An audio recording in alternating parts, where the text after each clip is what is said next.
नमस्कार, news point लेकर हाजिर हूं मैं राजीव। तो दोस्तों, चुनावी साल में हार की आशंकाओं के बीच जूझ रही बीजेपी ने आज संसद के नए भवन में कामकाज के पहले दिन फिर एक चुनावी दांव चल दिया है। दांव पुराना है, लेकिन मोदी सरकार ने अपनी आदत के मुताबिक उस पर नया मुलम्मा चढ़ाकर इस तरह पेश किया मानो ये उसी की पहल हो। जी हां, ठीक समझ रहे हैं आपको मैं जो बात कह रहा हूं ये महिला आरक्षण की बात कर रहा हूं, जो नारी शक्ति वंदन अधिनियम नाम से संसद में, नारी शक्ति वंदन अधिनियम इस नाम से आज संसद में पेश किया गया है। कल का दिन तो पुरानी संसद में भावुकता भरी बातों के बीच बीत गया और आज विशेष सत्र का दूसरा दिन नए भवन में प्रवेश और वहां की गई बड़ी बड़ी बातों के साथ साथ महिला आरक्षण के प्रस्ताव के साथ बीत गया और अब कल यानी तीसरा दिन इस विधेयक को पारित करवाने में चला जाएगा। 3 दिन का हिसाब आपको तो पता चल गया है, लेकिन बाकी 2 दिन और क्या होगा इसका कोई खुलासा अब तक नहीं हो पाया है। शायद मोदी जी को इस लुका छिपी के खेल में काफी मजा आता है। महिला शक्ति या नारी शक्ति वंदन, कोई भी नाम आप कह दें, कुछ भी कह दें, इसमें महिलाओं के सशक्तिकरण की बात ही होनी थी, लेकिन 9.5 सालों में इस दिशा में कुछ नहीं कर पाए मोदी जी को। अपने कार्यकाल के आखिरी कुछ महीनों में नारी शक्ति का ख्याल आ गया। तो इसकी वजह पुरानी वो है, और सबसे बड़ी बात जो है वो चुनावी डर लग रहा है। मोदी जी को चुनाव से डर लग रहा है। वैसे भी अलग अलग राज्यों से बीजेपी के लिए बहुत अच्छी खबरें नहीं आ रही हैं। अभी तमिलनाडु में AIADMK ने बीजेपी से गठबंधन तोड़ ही लिया है और अघोषित तरीके से कह भी दिया है कि बीजेपी को वहां कोई सीट नहीं मिलने वाली है। और इधर तेलंगाना में कांग्रेस की रैली में जो कुछ हुआ उससे बीजेपी डरी हुई है, सहमी हुई है। केरल में बीजेपी को कुछ मिल नहीं रहा है, कुछ हासिल नहीं हो रहा, और कर्नाटक में बीजेपी विधानसभा चुनाव हार कर मैदान से पहले ही बाहर हो चुकी है। दक्षिण के राज्यों में बीजेपी की हालत खस्ता है, पूर्वोत्तर संभल नहीं रहा, हिंदी बेल्ट में हार दिख रही है और इसके बाद भी बीजेपी का दावा है कि वो तीसरी बार सत्ता में आएगी। खैर, बीजेपी ये कारनामा कैसे करेगी ये तो वक्त बता देगा, लेकिन अभी समझ आ रहा है दोस्तों कि बीजेपी और खासकर मोदी जी देश को फिर उलझा रहे हैं। आप जानते हैं कि महिला आरक्षण अब तभी संभव है जब देश में जनगणना हो और नए सिरे से परिसीमन हो। इन दोनों में अभी कम से कम 3 से 4 साल का वक्त लगेगा। आप जानते हैं कि 2026 में नए सिरे से परिसीमन होना है और इस बीच 2021 की जनगणना अभी बाकी है। ऐसे में महिला आरक्षण का फायदा 2029 में महिलाओं को मिल पाएगा, और यह कौन सा साल है? 2023 है। लेकिन मोदी जी आज संसद में नारी सशक्तिकरण के लिए अपना संकल्प इस तरह प्रदर्शित कर रहे थे मानो आज ही कोई बड़ी क्रांति वो कर देंगे। आज पीएम मोदी ने गणेश चतुर्थी की बधाई के साथ साथ क्षमा याचना भी की, लेकिन उन्हें माफी मांगनी तो संसद में, अगर माफी मांगनी थी तो संसद में शूर्पणखा जैसी हंसी वाले बयान के लिए माफी मांगनी चाहिए थी। मणिपुर में महिलाओं के साथ जो कुछ हुआ उसके लिए माफी मांगनी चाहिए थी। खैर, माफी मांगने की ये लिस्ट तो बहुत लंबी हो सकती है दोस्तों, हो सकती है नहीं, है वो लंबी लिस्ट, लेकिन मोदी जी ने 2-3 वाक्यों में अपने 9 सालों की गलतियों को निपटा देना चाहा और अगली बार आने के लिए ये संकेत दे दिए कि इस सदन में जो जैसा व्यवहार करेगा जनता उसे वैसा रिजल्ट देगी। तो यह नजर आया कि मोदी आज भी अपनी चालाकियों और चतुराइयों को छिपा नहीं पाए। सत्ता की अपनी लालसा को उन्होंने किसी न किसी तरह प्रकट कर ही दिया। नेहरू, शास्त्री, अंबेडकर सबको मोदी ने याद किया, यह अच्छी बात है, लेकिन इन लोगों का नाम लेना ही काफी नहीं था। अगर मोदी इनके आदर्शों को याद करते, उनकी भावनाओं को समझते, उनके दिखाए कदमों पर चलने की कोशिश करते, तब तो उनकी नीयत पर यकीन होता। लेकिन आज मोदी एक बार फिर चूक गए।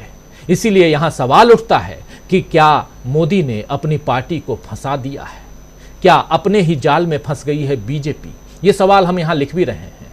आगे बढ़ें उससे पहले 2 बाइट आपको सुनाना चाहता हूं। पहली बाइट प्रधानमंत्री नरेंद्र मोदी की, और पुराने भवन में सेंट्रल हॉल में जो बात वो रख रहे थे अपनी वहां, और नामकरण कर रहे हैं। नए भवन में जाने से पहले पुराने भवन का नामकरण करते हुए प्रधानमंत्री नरेंद्र मोदी क्या कुछ कह रहे थे, यानी कि अब पुराने भवन को क्या कहा जाएगा, जरा उसको सुनते हैं। फिर 2 बाइट और सुनाऊंगा। एक बाइट मल्लिकार्जुन खड़गे और एक अधीर रंजन चौधरी। इन तीनों की बात आज करना जरूरी है। इन तीनों ने जो अपनी बात रखी है वो समझना सुनना जरूरी है, और कैसे बीजेपी को मोदी जी ने फंसा दिया है ये हम समझेंगे। लेकिन पहले सुनिए मोदी जी को।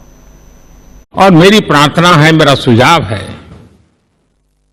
कि अब हम जब नए सदन में जा रहे हैं तब इसकी गरिमा कभी भी कम नहीं होनी चाहिए।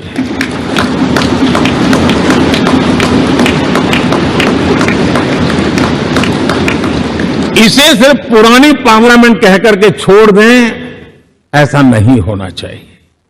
और इसलिए मेरी प्रार्थना है कि भविष्य में अगर आप सहमति दे दोनों महानुभाव, तो इसको संविधान सदन के रूप में जाना जाए।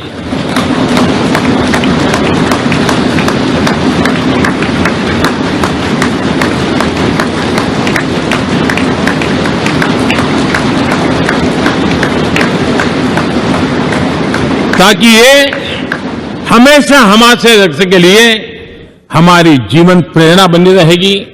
और जब संविधान सदन कहेंगे तब उन महापुरुषों का याद भी उसके साथ जुड़ जाएगी जो कभी संविधान सभा में यहां बैठा करते थे, गणमान्य महापुरुष बैठा करते थे। तो नामकरण कर दिया प्रधानमंत्री नरेंद्र मोदी ने। संविधान सदन, संविधान भवन, जो भी कह लीजिए, पुरानी बिल्डिंग का नामकरण करके आगे बढ़े, नई बिल्डिंग में आए। नई बिल्डिंग में अपनी बात रखते हुए उन्होंने बहुत सारी बातें कही, उनका थोड़ा जिक्र मैं कर चुका हूं शुरुआत में। और उसके बाद बोलने के लिए आए अधीर रंजन चौधरी लोकसभा में। अधीर रंजन चौधरी ने जो बातें कही, खासकर जब महिला आरक्षण का जिक्र कर रहे थे प्रधानमंत्री नरेंद्र मोदी, उन्होंने जिक्र कर दिया कि हम क्या कुछ करने जा रहे हैं, उन्होंने पर्दा उठा दिया। इसके बाद अधीर रंजन चौधरी ने जो बातें कही हैं, जरा सुन लीजिए। मैं ये कहना चाहते कि महिला आरक्षण 1989 में जब राजीव जी प्रधानमंत्री थे, तब स्थानीय निकायों के चुनाव में उन्होंने 1/3 आरक्षण महिलाओं के लिए सुनिश्चित किया था। तत्पश्चात कांग्रेस की सरकारों ने लगातार प्रयास किया कि महिला आरक्षण का बिल पास हो, कानून बने। लोकसभा एवं विधानसभाओं के लिए भी 1/3 आरक्षण के लिए राजीव जी की सरकार, देखो प्रधानमंत्री जी कह रहे थे कि व्यवहार से पता चलेगा।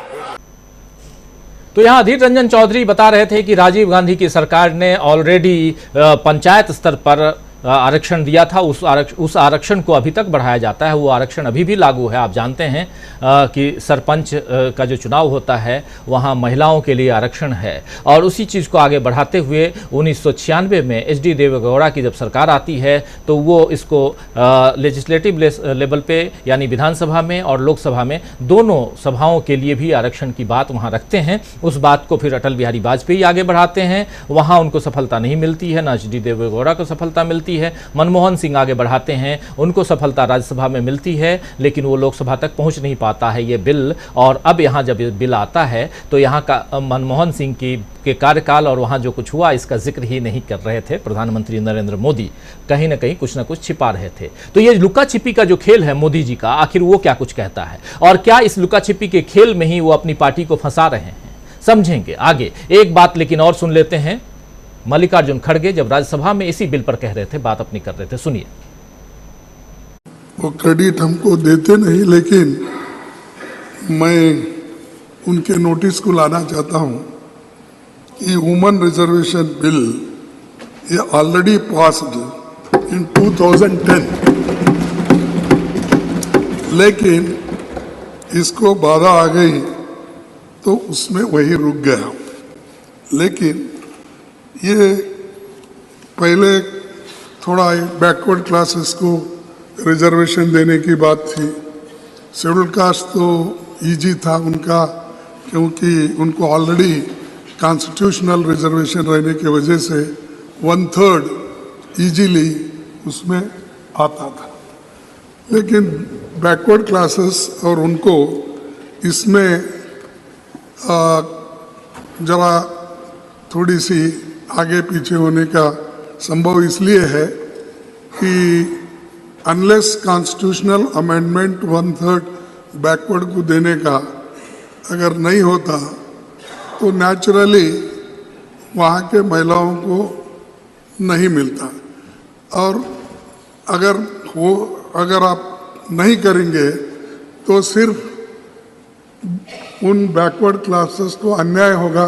क्यों अन्याय होगा कि चुन चुन के लोग ऐसा करते हैं, हमेशा लेडीज़ के लिए, यानी बैकवर्ड क्लास के लेडीज़ में, शेड्यूल कास्ट लेडीज़ में उतने पढ़े लिखे नहीं हैं और उनकी लिटरेसी ये भी साक्षरता भी कम है। वो कम रहने के वजह से और सभी पॉलिटिकल पार्टियों का, मैं एक पार्टी बोल के नहीं बोलता, सभी पॉलिटिकल पार्टी की एक आदत है कि महिला बोले तो कमज़ोर महिला को दे देते हैं, जो सक्षम है, जो लड़ सकती है।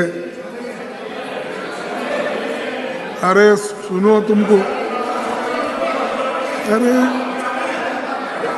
अरे आप टिकट 1/3 टिकट देते वक्त बैठिए, यहाँ 1/3 की बात चल रही है।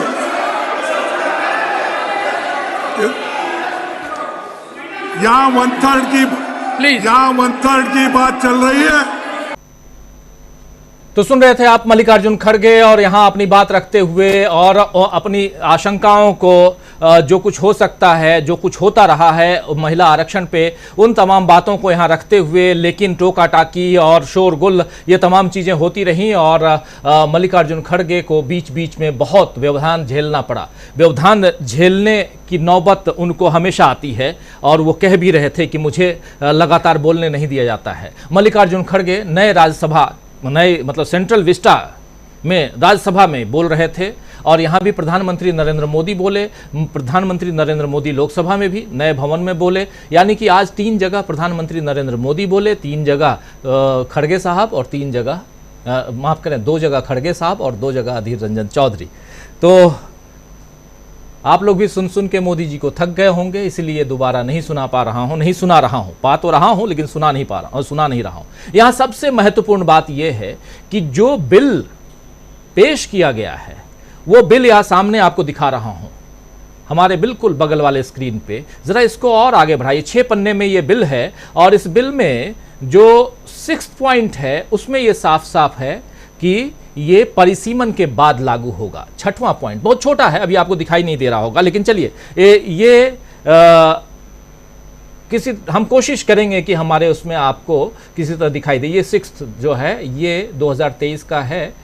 इसमें पॉइंट्स बहुत छोटा छोटा है, लेकिन चलिए इस पे हम लोग बात करेंगे आगे, जब चर्चा करेंगे ये सब हम दिखाएंगे। लेकिन अर्जुन राम मेघवाल ने इस बिल को आज, देखिए 18 तारीख, आज की तारीख नहीं है, 19 तारीख है और ये 18 तारीख की डेट में इस बिल को बनाया गया है। यही बिल के केंद्रीय कैबिनेट ने पास किया और उसके बाद आज इसको वहां लोकसभा और राज्यसभा में दिया गया। कल 7 घंटे का समय लोकसभा में दिया गया है इस बिल पर चर्चा के लिए, और पास उसके बाद इस बिल को कराने की कोशिश होगी। बहुत कुछ और भी है, लेकिन इस बिल के जरिए, और इतना ही नहीं, इस पूरे सेंट्रल विस्टा के जरिए प्रधानमंत्री ने अपनी ही पार्टी को क्या फंसा दिया है। चलिए चर्चा की शुरुआत करते हैं। हमारे साथ कुछ बड़े साथी जुड़े हुए हैं, उन सबसे आपका परिचय करवाता हूं। बहुत कुछ है इस पिटारे में, बहुत कुछ है, और हमारे साथ इस वक्त 6 वरिष्ठ साथी जुड़े हुए हैं। प्रेम कुमार जी हमारे साथ जुड़ गए हैं, हमारे साथ मीनू जैन जी जुड़ी हुई हैं, जेपी सिंह साहब एक अंतराल के बाद हमारे साथ जुड़ गए हैं। जेपी सिंह साहब आपका स्वागत करता हूं। हमारे साथ प्रोफेसर अखिल स्वामी जी जुड़े हुए हैं और हमारे साथ डॉक्टर दीपक पाचपोर जी, अमलेंदु उपाध्याय जी, आप सबका स्वागत करता हूं। महिला आरक्षण बिल की बात हो रही है और शुरुआत में मीनू जी आपसे ही करना चाहता हूं। कितनी खुश हैं मीनू जी आप? जी खुशी तो होना ही चाहिए, स्वाभाविक है कि एटलीस्ट प्रधानमंत्री जी ने महिलाओं के 33% आरक्षण मुद्दों के प्रति जरा भी संवेदनशील नहीं है, और वो बात मैं आपको बाद में बोलूंगी। देखिए प्रधानमंत्री जी ने जो ये किया है, जो आज ये अनाउंसमेंट किया है, मैंने इसको कल ही बोल दिया था जब ये बात आई थी। तो मेरा ये मानना है कि ये ऐसे ही है जैसे अच्छे दिन आएंगे वाला जुमला था ना, वो, या 15 लाख हर एक के खाते में आएंगे, वो, ये उस तरह का एक जुमला और उछाल दिया उन्होंने, जो कि आपने ही बताया कि इतना विरोधाभास से भरा हुआ है कि उसमें उस एक आप कह रहे हैं कि आधी आबादी है उसके आरक्षण की बात कर रहे हैं, उस आधी आबादी में से बहुत 3/4 आबादी को तो आपने निकाल ही दिया है। पिछड़ी महिलाओं को, जो पिछड़े वर्ग की महिलाएं हैं, उनका तो आपने नाम ही निकाल दिया है। उन्होंने बड़ी होशियारी से क्या किया है कि जो पुराना जो राज्यसभा में अभी पारित बिल पड़ा हुआ है, वो जो यूपीए के टाइम का 2010 का, वो लोकसभा में क्यों नहीं पास हो पाया? केवल इस पिछड़ी जाति की महिलाओं के आरक्षण का प्रावधान ना होने की वजह से ही उसमें दिक्कत आई।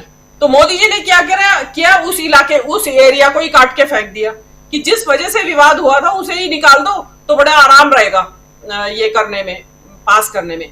लेकिन इससे क्या होगा, उल्टे पास भले ही करवा लेंगे। ये देखिए प्रचंड बहुमत है यहाँ पे भी, और राज्यसभा में भी डरा धमका के जो लोग पास नहीं मानेंगे ईडी, आईटी, सीबीआई वगैरह छोड़ के उनके ऊपर, और वो चौथे दिन तक वो पास हो जाएगा। हो सकता है कल ही पास हो जाए क्योंकि सब डरे बैठे हैं। तो ये पास तो हो जाएगा, लेकिन फायदा क्या होगा इसका? कुछ नहीं। जो कहा जा रहा है कि ये एक ऐसे बैंक का चेक फाड़ के दे दिया है महिलाओं के नाम पे, उस बैंक के नाम पे जो कि दिवालिया होने जा रहा है। मतलब आपको पता ही नहीं है, अभी यही नहीं पता है कि कितनी आबादी है महिलाओं की आज इस वक्त देश के अंदर, उसमें जिनको आरक्षण देने जा रहे हैं उनको किस तरीके से आप आरक्षण देंगे। और दलित, पिछड़ी और पिछड़ी महिलाओं को तो बिल्कुल ही निकाल दिया आपने। आप अल्पसंख्यक वर्ग की महिलाओं को भी आपने इसमें से बिल्कुल बाहर निकाल दिया है। लेकिन उनकी ये असंवेदनशीलता महिलाओं के प्रति समझ में आती है, क्योंकि मोदी जी जिस कहने के लिए मेरे ख्याल से समय मेरे लिए तो बिल्कुल उचित है कि मोदी जी अपने निजी जीवन में ही देख लीजिए महिलाओं के प्रति कितने संवेदनशील है। एक महिला के प्रति मुझे तो ऐसा लगता है कि एक को छोड़ के बाकी सबके प्रति है, ऐसा दिखा रहे हैं वो। लेकिन कितने संवेदनशील है ये बात मणिपुर से पता चल गई थी।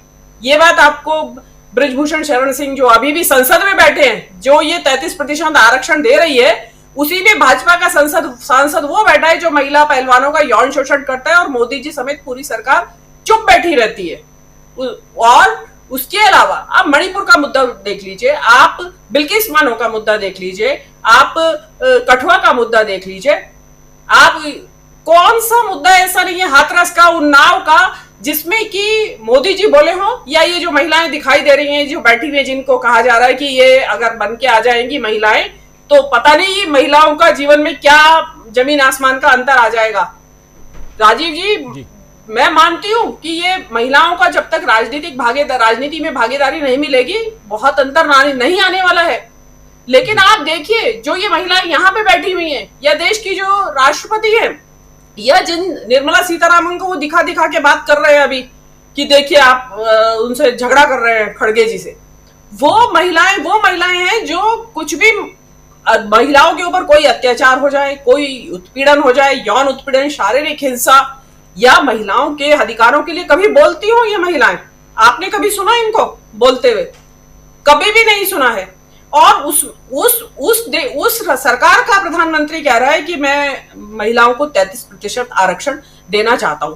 साफ बात है कि और मुद्दे उनके पास है नहीं, हारने का डर है, कोई भी चाल काम नहीं आ रही है। कभी इंडिया वर्सेस भारत लाते हैं, तो कभी सेंगोल ले आते हैं उठा के, कभी अपने आप संविधान बदलने की बात करते हैं। तो जो पब्लिक डिस्कोर्स है वो कोई एक्सेप्ट करने के लिए तैयार ही नहीं हो रहा है इस चीज को, क्योंकि उनका पब्लिक का दिमाग पूरा महंगाई और बेरोजगारी पर लगा हुआ है। तो उन्होंने ये मुद्दा उछाल दिया। अब मुद्दा उछाल के आप ये देखिए कि 2029 में, देखिए 2026 में होगा डिलिमिटेशन दोबारा से, अगर सब जो राज्य देश की जो विधानसभाएं हैं और संसद की सीटों का दोबारा से उनका क्षेत्र कितना किस डिलिमिटेशन जो है सीमाकरण या जो भी कुछ कहिए, वो 2026 में 2026 में होगा। और वो तो होगा, लेकिन जनसंख्या आप जनगणना कब करेंगे? जनगणना आप अगर 2026 में भी करें तो उसके 2000 बाद पूरा 2 साल बाद आपको रिजल्ट मिलेगा, तब जाके इंप्लीमेंट होगा। तब तक तो क्या मालूम मोदी की सरकार रहेगी कि नहीं रहेगी। तो मोदी जी जो है ना, महिलाओं को उन्होंने शायद ज्यादा बेवकूफ समझ लिया है कि भाई महिलाएं बहुत ज्यादा बेवकूफ हैं, और उसमें उन्होंने क्या किया, उनकी इतना हद तक बेवकूफ समझा कि उन्होंने एक बिल को लिख दिया महिला वंदन अधिनियम। ये वैसा ही जुमला है जैसे यत्र नार्यस्तु पूज्यन्ते। कह तो दिया यत नार्यस्तु तो पूज्यन्ते, और वैसे उनके साथ जो सब ह्यूमन ट्रीटमेंट किया जाता है महिलाओं के साथ, बहुत बुरे बुरे ट्रीटमेंट्स होते हैं महिलाओं के साथ। आप शहर की महिलाएं, पढ़ी लिखी महिलाएं, उनकी बात छोड़ दीजिए, अदरवाइज जो पिछड़ी जाति है दलित समाज की महिलाएं, उनके साथ उनकी तो डबल फहमी है। उनको एक तो दलित है, ऊपर से महिला है, तो वो डबल दो तरह का अत्याचार उनके ऊपर होता है। उनको तो आपने छोड़ ही दिया, सिरे से छोड़ दिया है। पिछड़ी जाति की महिलाएं इतना लंबा आपने ये निकाल के अलग फेंक दिया है, तो इसमें मोदी जी अचीव कर पाएंगे या नहीं कर पाएंगे वो चीज अलग है, लेकिन ठीक है, लाए हैं आरक्षण तो उसको ईमानदारी से लागू कीजिए और देखें सभी वर्गों की महिलाएं आए। जो इस तरह की जो महिलाएं जो इस वक्त बैठी हैं, जिनका की मुंह सिल जाता है महिलाओं के मुद्दों पर, जिनका की महिलाओं के मुद्दों पर मुंह सिल जाता है, उन औरतों को इस सदन में नहीं आना चाहिए। उन औरतों को दिया जाए जो कि वास्तव में जिनकी आवाज की यहाँ पर देश के अंदर इस वक्त जरूरत है। और मैं एक बात और कहना चाहूंगी, राजीव जी आप ये देखिए कि मेरा ये मानना है कि 33% आरक्षण, ये मैं इस अलग बोल रही हूँ, ये मेरी अपनी पर्सनल ओपिनियन है, मैं महिला प्रतिनिधि के तौर पे नहीं, अपनी ओपिनियन। देखिए 33% आरक्षण के लिए आप महिला उम्मीदवार लाएंगे कहां से? आप अपने यहाँ पैनल पे ही चैनल पे ही देख लीजिए, कितनी महिलाएं हैं जो राजनीतिक मुद्दों पर बोलती हैं या बोलने के लिए आती हैं आपके चैनल पे, आप बताइए। मतलब नगण्य है संख्या, और सभी चैनल्स पे देख लीजिए, महिलाएं राजनीति में ना के बराबर रुचि रखती है, बहुत कम महिलाएं होती है।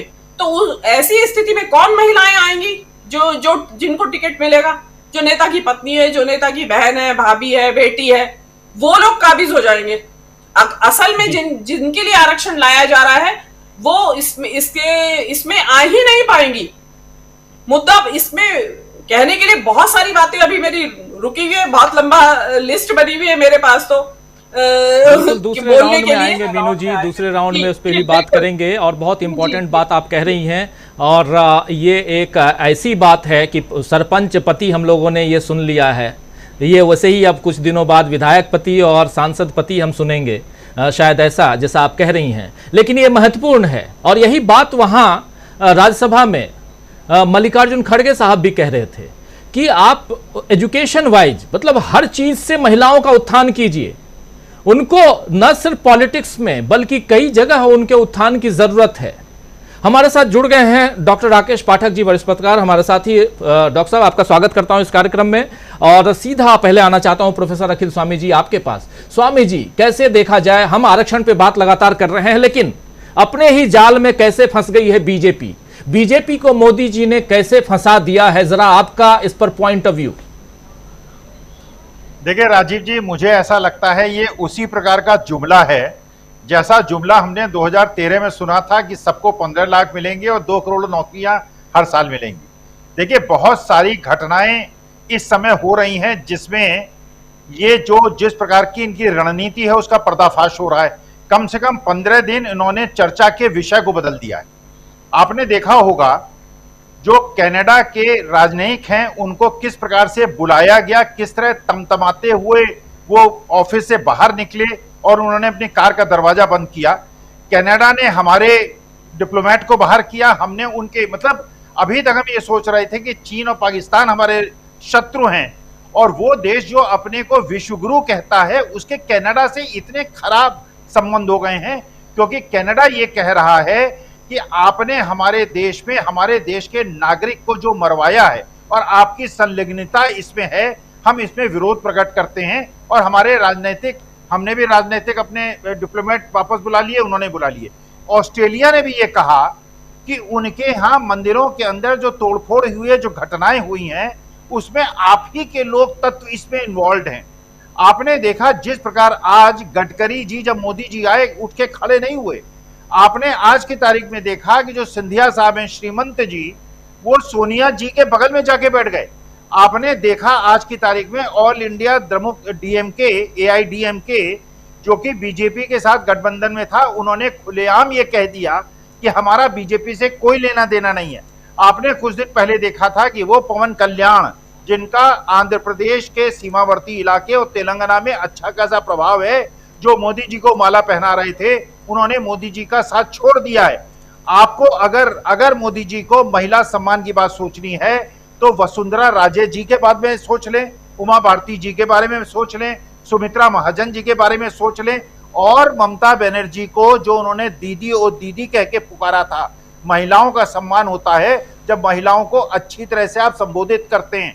जिस प्रकार से एक महिला सांसद को आपने सुपर्णखा से उसकी तुलना की थी, और एक मेंबर ऑफ पार्लियामेंट जो कांग्रेस का है उसकी दिवंगत पत्नी को, और उसको जो 50 करोड़ की गर्लफ्रेंड आपने कहा था, ये सारी चीजें नारी सम्मान नहीं दिखाता। और राजीव जी, मैं ये भी मानता हूं, अगर नारी सम्मान शुरू होता है तो घर से शुरू होता है। जो अपनी मां का सम्मान न करे, जो अपनी पत्नी का सम्मान न करे, उसे नारी सम्मान की उम्मीद रखना मेरे ख्याल से बेफजूल है।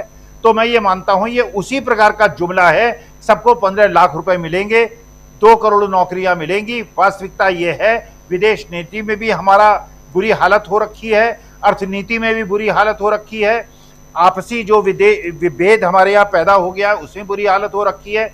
तो आज की तारीख में कम से कम 15 दिन के लिए इन्होंने आप लोगों को एक ऐसा टॉपिक दे दिया है जिससे सीएजी को आप डिस्कस न करें। आप जो तमिलनाडु के अंदर हो रहा है, आंध्र प्रदेश के अंदर हो रहा है, जो हर जगह बीजेपी टूट रही है, उसको डिस्कस करना करें। 15 दिन के लिए विषयांतर तो मोदी जी ने सफलतापूर्वक कर लिया है। जी, विषयांतर कर दिया। हेडलाइन मैनेजमेंट, कल भी हम लोग चर्चा कर रहे थे, हेडलाइन मैनेजमेंट में मोदी सरकार माहिर है और वो मैनेजमेंट हम यहाँ देख रहे हैं। हम लोगों ने बात की, आज देखिए 19 तारीख है, 31 तारीख को ये बताया जाता है सोशल मीडिया के जरिए कि संसद के विशेष सत्र को बुलाया जा रहा है 18 से 22 तारीख तक, और अब कल 18 तारीख बीत गई। आज 19 तारीख को हमने देख लिया कि पुरानी संसद बिल्डिंग से नई संसद बिल्डिंग में हम पहुंचते हैं और वहां पर महिला आरक्षण बिल और इसको लेकर के कल जब इसी समय हम लोग चर्चा कर रहे थे तो याद कीजिए कि हम लोगों ने आपको सबसे पहले ये खबर बताई थी कि कैबिनेट की बैठक चल रही है, लेकिन वो बैठक किस लिए चल रही है इस पर अभी पर्दा डला हुआ है, ढका हुआ है। और उसके बाद रात को अचानक सूत्रों के हवाले से खबर आती है कि कैबिनेट ने महिला आरक्षण बिल को पास कर दिया है। आप जानते हैं कि बिल पहले लेकर सरकार आती है, अपनी कैबिनेट से उसको पास करवाती है, उसके बाद उसको संसद की दोनों सदनों में रखती है और वहां पास करके उसके बाद वो कानून बनने के लिए राष्ट्रपति महोदया के पास जाता है और उस पर राष्ट्रपति महोदय का सिग्नेचर के बाद वो कानून में तब्दील हो जाता है। ये प्रक्रिया है। इस प्रक्रिया में दूसरे कदम की जो कदम अपना बढ़ा चुकी है, लेकिन यहां कांग्रेस का कहना है कि ये बिल तो ऑलरेडी राज्यसभा में है और राज्यसभा में अगर बिल पास है तो वो मरता नहीं है, बिल जिंदा है। तो एक बिल जिंदा है और दूसरे बिल को आप ला करके क्या करना चाहते हैं क्या? और इस पर भी बहस हुई, आज तीखी बहस हुई। अमित शाह खड़े हो गए उठ करके और अधीर रंजन चौधरी को चुनौती पेश करने लगे। ये तमाम बातें आई, इस पर भी चर्चा हम करेंगे। हमारे साथ कानून के जानकार जेपी सिंह साहब भी हैं, उनसे भी हम समझेंगे। हमारे साथ प्रेम कुमार जी भी हैं, डॉक्टर राकेश पाठक जी हैं। डॉक्टर साहब, आपके पास सबसे पहले आना चाहता हूं, कैसे देखा जाए? और इसमें सबसे बड़ी बात, इसको लेकर, इस बिल को लेकर, महिला आरक्षण को लेकर बहुत सारी बातें हो चुकी हैं, उतना ज्यादा उसमें न जाते हुए जरा आपसे समझना चाहता हूं कि कहीं ना कहीं अपनी ही पार्टी को फंसाते हुए नजर नहीं आ रहे हैं मोदी जी। 2024 का चुनाव सामने है और आनन फानन में जो भी डिसीजन लिए जा रहे हैं उसमें खुद दलदल में पैर धंसता हुआ नजर आता है या नहीं आता है? राजीव जी, मैं क्रमशः 2-3 बातों को लेना चाहता हूं पूर्व पीठिका के रूप में। नंबर 1, जिस तरह यह सत्र बुलाया गया बिना किसी संसदीय परंपरा का और नियम कायदे कानून का ध्यान रखकर, बिना एजेंडे के बुलाया गया, वो ये बताता है कि प्रधानमंत्री नरेंद्र मोदी की संविधान में वैसी कोई आस्था है नहीं जैसी वे प्रकट करते हैं। नंबर 2, उन्होंने कल कहा कि हमारे मंत्रियों तक को नहीं मालूम एजेंडा क्या है। तो मैंने बड़ी विनम्रता से कहा है, मैं फिर कहता हूं कि संसद का सत्र किसी माफिया गिरोह की मीटिंग नहीं है कि डॉन के सिवा किसी को नहीं मालूम कि क्या होने वाला है। संसदीय लोकतंत्र में प्रधानमंत्री सदन का एक अंग मात्र है। संसद जिन 3 इकाइयों से बनती है उसमें राष्ट्रपति, राज्यसभा और लोकसभा है। प्रधानमंत्री उसका एक अंग मात्र है। प्रधानमंत्री तानाशाह नहीं है। हमारे यहां कोई एक तंत्रात्मक व्यवस्था नहीं है, राष्ट्रपति प्रणाली नहीं है कि राष्ट्रपति अपनी मर्जी से जो चाहे सो कर सके। यहां तक कि जिन देशों में अध्यक्षीय प्रणाली है भी, वहां भी मेरी जानकारी में ऐसा नहीं है कि वहां का राष्ट्रपति अपनी मर्जी से सब कुछ कर ले और उसके कैबिनेट के सहयोगियों को जानकारी न हो। अब आते हैं इस विषय विषय पर जो महिला आरक्षण का बिल आज दोबारा रखा गया, इसकी जो संसदीय खामियां हैं, तौर तरीके पे आपने बात कही कि ये पहले राज्यसभा से पास हो चुका है। एक तो हमारे दर्शकों को दोबारा ये याद दिलाना जरूरी है, और मैं बार बार कहता हूं डॉक्टर राजीव जी कि इस देश को सबसे ज्यादा जरूरत है सत्ता में बैठे लोगों के पाखंड को समझने की, उनकी कथनी और करनी के फर्क को समझने की। और हमारी और आपकी एक पत्रकार के नाते, एक साधारण नागरिक के नाते ये जिम्मेदारी है, इसलिए हम देश को बार बार याद दिलाते हैं। तो इस वक्त देश को याद दिलाने की जरूरत है कि भारतीय जनता पार्टी महिला आरक्षण बिल को लेकर, महिला आरक्षण को लेकर क्या सोचती थी। अगर यह जानना है तो योगी आदित्यनाथ का इंटरव्यू देख लीजिए, अमित मालवीय के ट्वीट देख लीजिए वर्षों पुराने, उनके तमाम नेताओं के आचरण देख लीजिए। माननीय प्रधानमंत्री महिलाओं का कितना सम्मान करते हैं, अखिल स्वामी जी ने और मीनू बहन ने बहुत विस्तार से बता दिया, उससे मैं दोबारा नहीं कहना चाहता, समय जाया होगा। लेकिन देश को यह मालूम होना चाहिए कि भारतीय जनता पार्टी या नरेंद्र मोदी आज की तारीख में महिलाओं को उनका वंदन करने का जो ढोंग कर रहे हैं वो कोरा ढोंग मात्र है, क्योंकि ये प्रस्ताव तो राजीव गांधी के समय से चला आ रहा है। इसकी पहल राजीव गांधी ने की थी। राजीव गांधी का वो भाषण कल से अब तक लगातार सोशल मीडिया में तैर रहा है। सोनिया गांधी की पहल, राहुल गांधी ने चिट्ठी लिखी थी, ये सब देश के सामने है। इसके बावजूद ये एक तरह से पोस्ट डेटेड चेक की तरह, जैसा कि मीनू जी ने कहा, ये एक पोस्ट डेटेड आरक्षण है। 2029 में मिलेगा महिलाओं को, उससे पहले जनगणना होनी है, संसदीय और विधानसभा की सीटों का परिसीमन होना है, उसके बाद ये तय हो पाएगा। कुल मिलाकर आपका जो प्रश्न है कि अपनी पार्टी को फंसा दिया है क्या, तो मुझे ऐसा लगता है कि कई बार जब सत्ता के शिखर पर बैठा व्यक्ति निरंतर असफल हो रहा होता है, निरंतर अपनी अलोकप्रियता की ओर अग्रसर होता है, तो उससे इस तरह की गलतियां होती हैं, जैसे नरेंद्र मोदी आजकल कर रहे हैं। इस पूरे प्रकरण में साफ दिख रहा है कि उनको ये समझ में आ रहा है कि कोई रेत है हमारी मिट्टी में से जो फिसलती जा रही है, उसे कैसे थामना है ये इन्हें सूझ नहीं रहा है। इसलिए जैसा कि आपने लुका छिपी कहा, तो मुझे ऐसा लग रहा है कि ये बचपना ही है। मैं बहुत खेद के साथ ये कहना चाहता हूं कि 72-73 जो भी उनकी उम्र है, 75, इस उम्र में ये बचपना अच्छा नहीं लगता कि हमारे देश का प्रधानमंत्री आइस पाइस धप्पा का खेल देश के साथ खेल रहा है।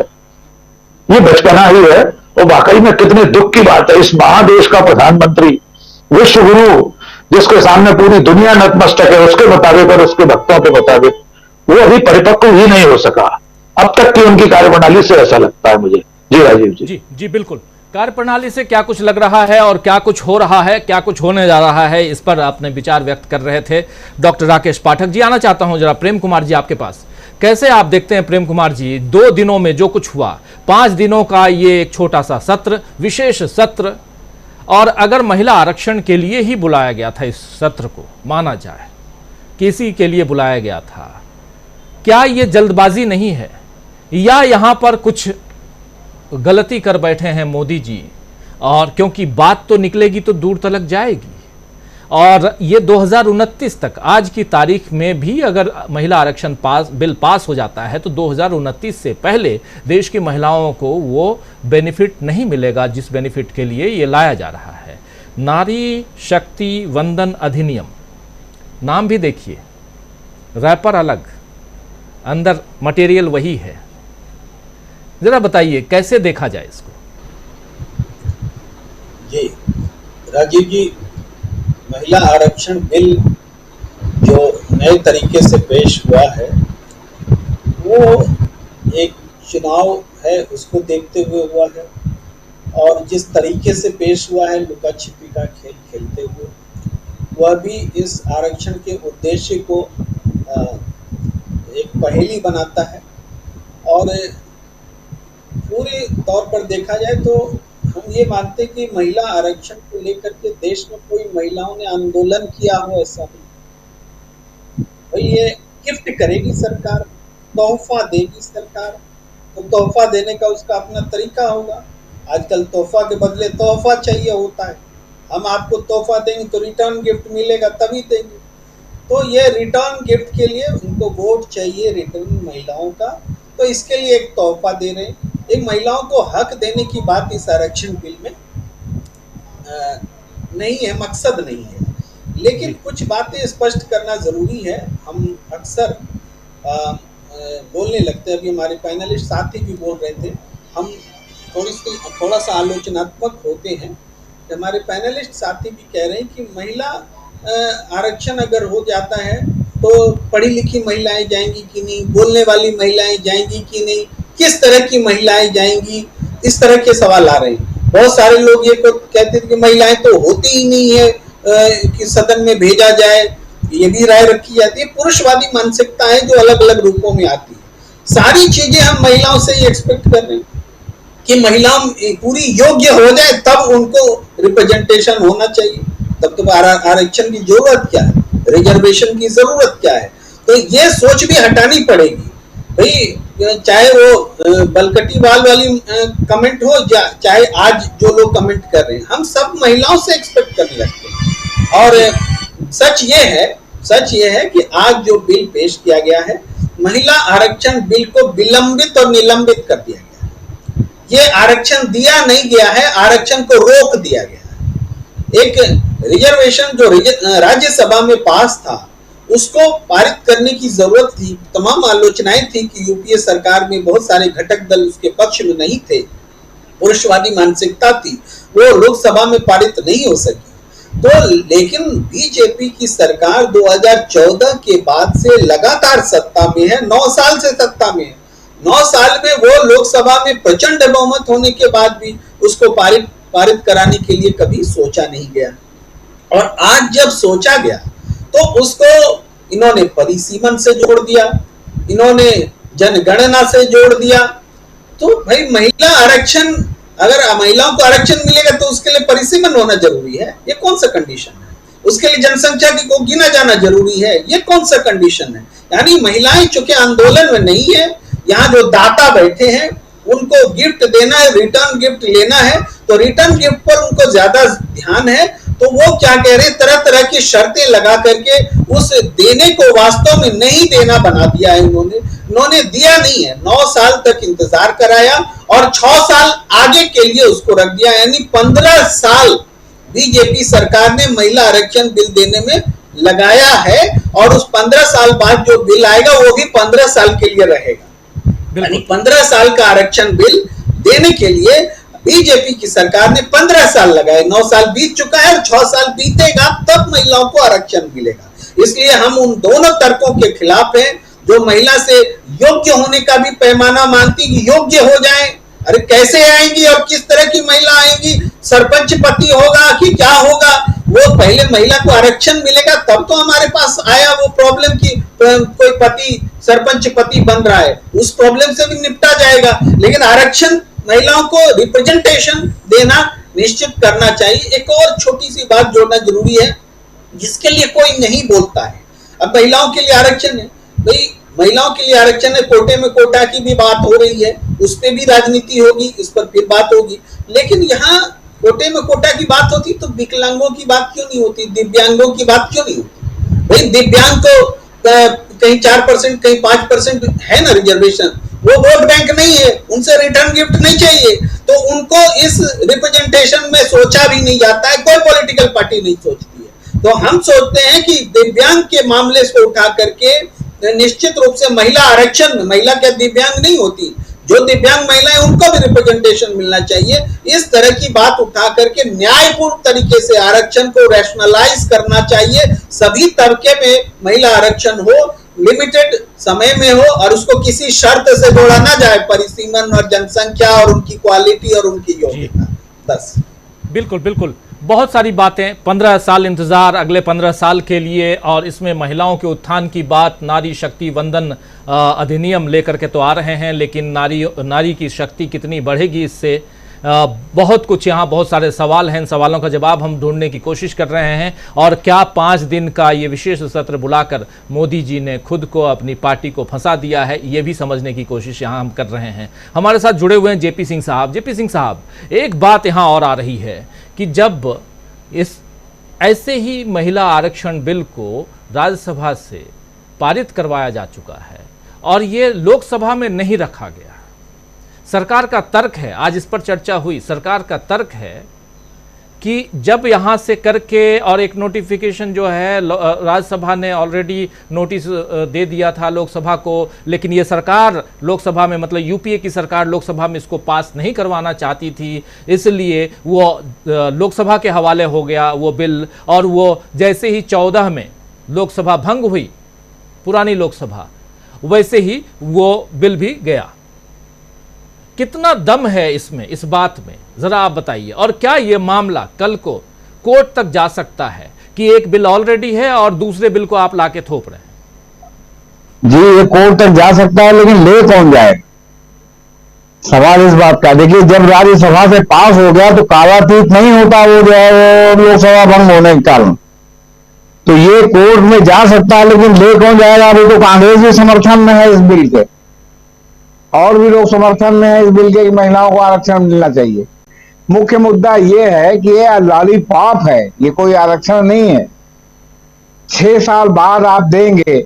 आखिर जो पंचायतों में आरक्षण होता है और हर इलेक्शन में अपने आप एक सिस्टम बना रखा गया है कि जिससे जो है वो महिला की जगह पुरुष सीट हो जाती है, पुरुष की जगह महिला सीट हो जाती है, जनरल सीट से ओबीसी सीट हो जाती है, ओबीसी सीट से दलित सीट हो जाती है। उसी व्यवस्था को करके आप तत्काल 2024 से आरक्षण दे सकते थे, लेकिन आपने ऐसा नहीं किया। और आपने ऐसा इसलिए नहीं किया कि 6 साल का जो पीरियड रखा, अब उसमें कोई कोर्ट में जाए कुछ भी हो, अभी तो फिलहाल 6 साल बाद लागू होगा, तो अभी तो लागू भी नहीं हो रहा है।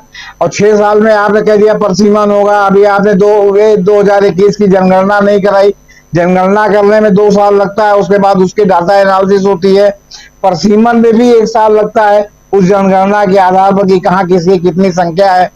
तो बड़ी कठिन है डगर पनघट की। सिर्फ ये लॉलीपॉप है और कुछ नहीं है, आप जान लीजिए। 6 साल में पता नहीं गंगा जी में कितना पानी बह जाएगा, 6 साल बाद इसकी क्या नवैयत होगी, 6 साल की बात है। मैं कह रहा हूं कि अगर आप आरक्षण देने में ईमानदार होते तो आप जिस तरह जो है वो आपका जो है पंचायत के चुनाव में आप आरक्षण देते हैं, हर राज्य देता है, उस तरह जो है आप इसमें भी वो व्यवस्था लागू करके आरक्षण देते, फिर परसीमन होता। आप कहते थे तब तक इस तरह से लागू होगा 2024 से, और फिर जब परसीमन हो जाएगा तो उसके आधार पर फिर जो है स्थायी रूप से उस तरह से लागू होगा। जैसे एसटी का जो है आपका क्षेत्र है, वैसे मान लीजिए महिलाओं का क्षेत्र आप निर्धारित कर, तब तक तो आप ये चक्रानुक्रम से बदल सकते थे। कोई जनरल सीट है तो वो महिला सीट हो जाए, कोई महिला सीट है तो जनरल सीट हो जाए। लेकिन सवाल है कि जब आपकी नीयत सही हो तब तो बरकत होगी। जब नीयत ही सही नहीं है, आपने तो पॉलिटिकल गेन करने के लिए, जहां तक आपने लिखा है कि अपने ही जाल में फंस गई बीजेपी, तो बीजेपी को तो मोदी जी ने पहले ही फंसा दिया है। नोटबंदी से ही बीजेपी को मोदी जी ने फंसा दिया है, और जो भी मोदी जी कदम उठा रहे सब उठा ही पड़ता जा रहा है, चाहे जीएसटी हो, नोटबंदी हो, कुछ भी हो। 500 के ही नोट जो बंद किया, 2000 का जो नोट बंद किया, तो सब में तो फंसाई नहीं, कोई इनका जो है प्रोग्राम आज तक सक्सेस हुआ। और आज की डेट में ये है कि पूरे देश में लोग मुखर होके इनका विरोध कर रहे हैं, जो पहले कुछ बोलने से भी डरते थे। तो सवाल है कि फंसा तो पहले ने दिया है, ये अपनी तरफ से जो है ये चमत्कार करके उसको फंसाने से निकालने का आवाज दे रहे हैं। आरएसएस समर्थक तत्वों में और मोदी जी के समर्थक वर्गों में आपस में भयानक युद्ध चल रहा है। अभी आपको उत्तर प्रदेश में वकीलों की हड़ताल हुई थी, 15 दिन तक चली थी। हाई कोर्ट ने पूछा कि वकीलों की हड़ताल में जो वकीलों पर लाठीचार्ज हुई, किसने आदेश दिया? तो पता चला कि कोई बता ही नहीं रहा कि लाठीचार्ज का आदेश किसने दिया। आप समझ लीजिए किस लेवल पर राजनीति हो रही है। क्यों? क्योंकि यूपी में जो है वकीलों का जो हड़ताल हुई, जो वकीलों से कानून व्यवस्था की स्थिति बिगड़ी, उसके लिए तो राज्य सरकार दोषी है ना। खेल फरूखाबादी कहां से हो रहा है, ये शोध का विषय है। फिर चीफ सेक्रेटरी जो एडहॉक बेसिस पर है, रिटायरमेंट के बाद एक्सटेंशन पर चल रहे हैं, उसको सरकार, केंद्र सरकार ने दे रखा है। उन्होंने 3 मौकों पर समझौता नहीं होने दिया, वरना ये हड़ताल और पहले खत्म हो जाती। आपके जो पुलिस महानिदेशक एडहॉक व्यवस्था है, वो किसके आदेश से वहां लाठीचार्ज वकीलों पर हुआ, जबकि हाई कोर्ट ने कहा कि जब वहां कोई हिंसा नहीं हुई थी तो आपने लाठीचार्ज कैसे किया? उसको कोई बताने वाला नहीं कि किसके आदेश हुआ। आप समझ लीजिए, आप हर आदमी एक दूसरे पर टाल रहा क्योंकि यहाँ राजनीति हुई। इसी तरह पुलिस हिरासत में, एसटीएफ की हिरासत में नहीं, पुलिस की हिरासत में अतीक अहमद की इलाहाबाद में हत्या हुई, जो सांसद थे, विधायक थे, जिन पर जो है पार्लियामेंट में जो है शोक व्यक्त किया गया। तो आप ये बताइए कि पुलिस हिरासत में हत्या हुई तो जवाब योगी सरकार को देना पड़ रहा है, बागी लोगों को नहीं देना पड़ रहा ना। तो क्यों ना माना जाए कि इसमें बागी लोग राजनीति कर रहे थे। मेरा कहना है कि दोनों में युद्ध भी आएंगे, लेकिन हम जो थोड़ा सा पे रहें और मुद्दा जो है वो ये समझने की कोशिश, आप मैं समझ रहा हूं कि तमाम मसलों को यहां लाने की कोशिश कर रहे हैं, लेकिन थोड़ा सा समय का अभाव रहता है, इसलिए उधर विस्तार से न जाते हुए हम यह समझना चाहते हैं, यहां जानना चाहते हैं कि ये 5 दिन का जो संसद का विशेष सत्र है, इस सत्र से मोदी सरकार को क्या फायदा हो रहा है। क्या मोदी सरकार हेडलाइन मैनेजमेंट के अलावा यहां कुछ पाते हुए दिखाई देती है? क्या हेडलाइन मैनेजमेंट के अलावा मोदी सरकार को कुछ मिल रहा है? संसद भवन बन रहा था नया सेंट्रल विस्टा में, ये पहले से प्रोजेक्ट था, आज नहीं तो कल जाना ही था। 28 मई को प्रधानमंत्री नरेंद्र मोदी ऑलरेडी इसका उद्घाटन कर चुके थे। आनंद फानन में इस वक्त उसकी जो अंदर की तैयारियां हैं वो करवा करके 5 दिनों के लिए इस सदन को आज सभा को बैठाने की जरूरत क्यों पड़ी, यह समझना जरूरी है। ये आप लोगों से भी समझना चाहता हूं। जेपी सिंह साहब आपके पास आऊंगा, दोबारा आता हूं, लेकिन थोड़ा एक कमेंट और ले लेता हूं। जी सिंह साहब बताइए। देखिए, ऐसा है कि जो मानसून सत्र में मोदी जी लगातार लोकसभा से भाग रहे थे, राज्यसभा से भाग रहे थे, और उसके बाद जो है जो G20 की मीटिंग हुई, तो ये उस कलंक को धोने के लिए 5 दिन का इन्होंने विशेष सत्र बुलाया। और 5 दिन में आपने खुद ही कहा कि 3 बार बोले, 4 बार बोले, तो वो इसको कलंक को धोना चाहते हैं कि हम पार्लियामेंट से भाग रहे हैं। 5 बार बोल चुके हैं। कल सबसे पहले संसद परिसर में जब पहुंचते हैं तो मीडिया को संबोधित करते हैं बिना सवाल लिए, उसके बाद सदन के अंदर आते हैं तो बोलते हैं, उसके बाद आज बोले सेंट्रल हॉल में, उस ऐतिहासिक सेंट्रल हॉल को विदाई दी, उसके बाद एक बार नई लोकसभा में और नए राज्यसभा में, मतलब 5 बार बोल चुके हैं। चलिए खैर, आना चाहता हूं डॉक्टर दीपक पासपोर्ट जी आपके पास। क्या खोया क्या पाया, ये समझने की कोशिश, मैं ये बात समझ नहीं पा रहा हूं कि 5 दिनों की ये सभा बुलाने की जरूरत क्यों आन पड़ी, इससे क्या फायदा हो रहा है?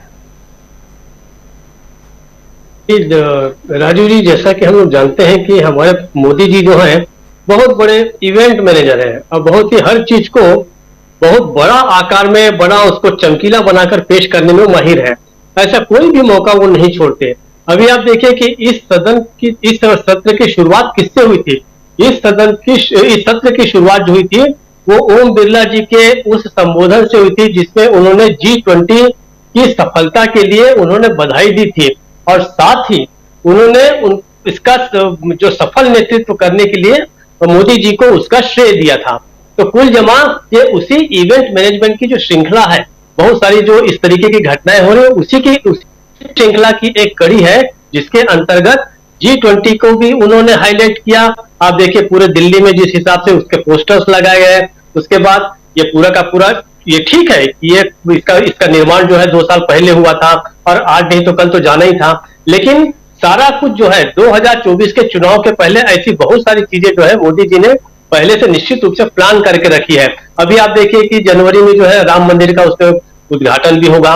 अब मुझे ये लगता है कि ये जो महिलाओं का आरक्षण जो है, जो नहीं है कायदे से वो नहीं है, लेकिन इसको लेके भी हो सकता है कि 2-3 दिनों के बाद हमें पूरे देश में जो है इनकी जो महिला विंग है वो इसको लेके बहुत सारी चीजें जो है वो पूरे इसका प्रचार करेंगी और बताएंगे कि देखिए किस तरीके से मोदी जी ने जो है एक ऐसा विधेयक जो बिल्कुल एक तरह से दफन कर दिया गया था कांग्रेस के द्वारा, उसको किस प्रकार से सामने लाया है और उसको इस प्रकार से प्रचारित किया जाएगा, ऐसा मुझे लगता है। और ये एक उनके नैरेटिव में आ गया है ये। अब इसके देखिए, इसके बहुत गहराई से कोई जाता नहीं है इन सब चीजों की कि किन कारणों से आज से 27 साल पहले किस कारणों से रुका था या और क्या कारण थे, ओबीसी वाला उस पर जो एंगल था, ये सारी चीजें गहराई में जाने की वजह के पहले वो इतना प्रचार कर देंगे इसका कि एक तरह से लोगों को लगने लगेगा कि आरक्षण मिल ही गया है। कायदे से जो भी समझदार आदमी होगा इस विधेयक का जब नाम पढ़ेगा तभी जान जाएगा कि ये महिलाओं के केवल वंदन के लिए है, वंदन और अभिनंदन से ज्यादा कुछ नहीं मिलना है। तो इसमें अगर उन्हें वाकई आरक्षण देना था तो सीधे सीधे उसका नाम ही रहता विधेयक का, आरक्षण विधेयक, या ऐसा कुछ रहता है कि महिला सशक्तिकरण विधेयक या महिला जनप्रतिनिधित्व विधेयक, ऐसा कुछ होता, ताकि ये पता चले कि हाँ भाई इसका स्पेसिफिक इस विधेयक का उद्देश्य क्या है, प्रयोजन क्या है और इससे महिलाओं को क्या मिलेगा। महिलाओं को भी पता है, इनकी पार्टी में जो लोग हैं जानती हैं सारी महिलाएं कि इसमें सिवा वंदन और अभिनंदन के कुछ भी नहीं है। वैसे ही है जैसे हमारे देश में नारी की पूजा होती है, देवी तो है, लेकिन वो देवी जो है उसका क्या हाल किया जाता है, ये हम उन्नाव में देख चुके हैं, ये हम मणिपुर में देख चुके हैं, ये बहुत जगह पे हम देख चुके हैं कि उस नारी का कितना सम्मान किया जाता है। ये भी वही एक मामला है। दूसरी बात ये जो कहा जाता है कि भाई महिलाएं जो है, इतनी महिलाएं कहाँ मिल पाएंगी इतनी बड़ी संख्या में कि इन सबके जो सीटें हैं वो भर पाएंगी, तो ऐसा नहीं है। देखिए कई बार कहा जाता है कि सरपंच पति होते हैं, वो ग्रामीण स्तर पे हो सकता है, लेकिन क्या आप उम्मीद करते हैं कि जिस प्रकार से एक सरपंच, महिला सरपंच के पति जो है वो उनके किनारे बैठ के सारे ऑफिस के काम निपटाते हैं, क्या यहाँ पे किसी सांसद का पति आकर थोड़ी बैठ जाएगा वहां पे। और ये भी यथार्थ है कि जितने भी पुरुष सांसद हैं, पुरुष विधायक हैं, पुरुष जनप्रतिनिधि हैं, बहुत सारे मेयर्स हैं, उनके भाई भतीजे चाचा मामा ये भी एक तरह से उनके ऑफिसेस को संभालते हैं। और सबसे बड़ा जो होता है लेन देन का तो सारा काम वही लोग करते हैं, उनके रिश्तेदार अपने करते हैं। तमाम तरह के काम, ऑफिसेस को संचालित करने का काम उनके चुनावी जो मैनेजमेंट है वो सब उनके रिश्तेदार करते हैं। तो खाली एक महिला के ऊपर क्यों ये तोहमत लगाना कि आपके पति या आपके भाई जो है उसको चलाते हैं, ऐसा नहीं है। ये राजनीति का खेल ऐसा है कि इनके रिश्तेदार ही चलाते हैं। जी आप शायद मुझे रोक रहे हैं, जी बताइए राजीव जी। जी नहीं बिल्कुल, आप जो कह रहे हैं ये एक दूसरा पहलू है, एक दूसरे पहलू की तरफ हम बढ़ना चाहते हैं और सवाल जो ढूंढने की कोशिश मैं कर रहा हूं आप सबसे, जरा उधर जाइए। मैं सीधा समझना चाहता हूं कि इस हेडलाइन मैनेजमेंट को क्या हम आने वाले समय में पूरे 6 महीने देखने वाले हैं? क्या इसके बाद भी कुछ नया आने वाला है? देखिए एक आरक्षण, इससे पहले चर्चा हो रही थी, एक राष्ट्र एक चुनाव की बात हो रही थी, वन नेशन वन इलेक्शन की। वन के साथ वन जुड़ा हुआ मोदी जी को बहुत पसंद आता है, कई बार इसकी बात कर चुके हैं। उसके बाद हम लोगों ने सुना कि इंडिया दैट इज़ भारत, इसको हटाया जाएगा इसमें, लेकिन उसके साथ साथ महिला आरक्षण की भी बात दबी जुबान से बोली जाती रही और आज ये लाना था। तो कल इसको छिपा के रखा क्यों गया? कल आखिर प्रेस को या जनता को यह बताने की जरूरत क्यों नहीं महसूस की गई कि हम ये कल ला रहे हैं और आज कैबिनेट ने इसको पास कर दिया है? ये बताने में कल क्या जा रहा था? ये सवाल तो जनता को पूछना चाहिए ना। महिला सरपंच पति होगा कि सरपंच कौन होगा, इससे कोई लेना देना नहीं, उसमें हम ना जाएं। हमारे देश की महिलाएं बहुत मजबूत हैं और हर ढंग से मजबूत हैं, वो अपना संभाल लेती हैं हर काम को, छोड़ दीजिए उस पर हम चर्चा ना करें। लेकिन हम चर्चा यहां करना चाहते हैं डॉक्टर दीपक पाचपोर जी कि आखिर ये करके क्या गेन कर रही है मोदी सरकार, ये इंपॉर्टेंट पहलू है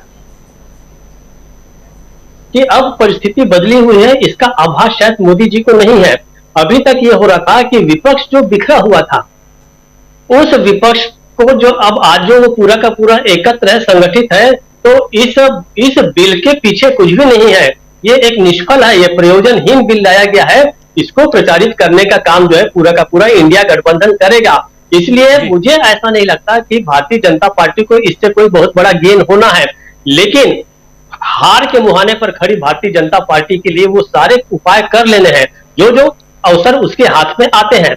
आने वाले समय में जो 5 राज्यों के चुनाव होंगे, उन 5 राज्यों में भी वो जानते हैं कि हम पराजित होने तो जा रहे हैं, इसमें क्या शक है।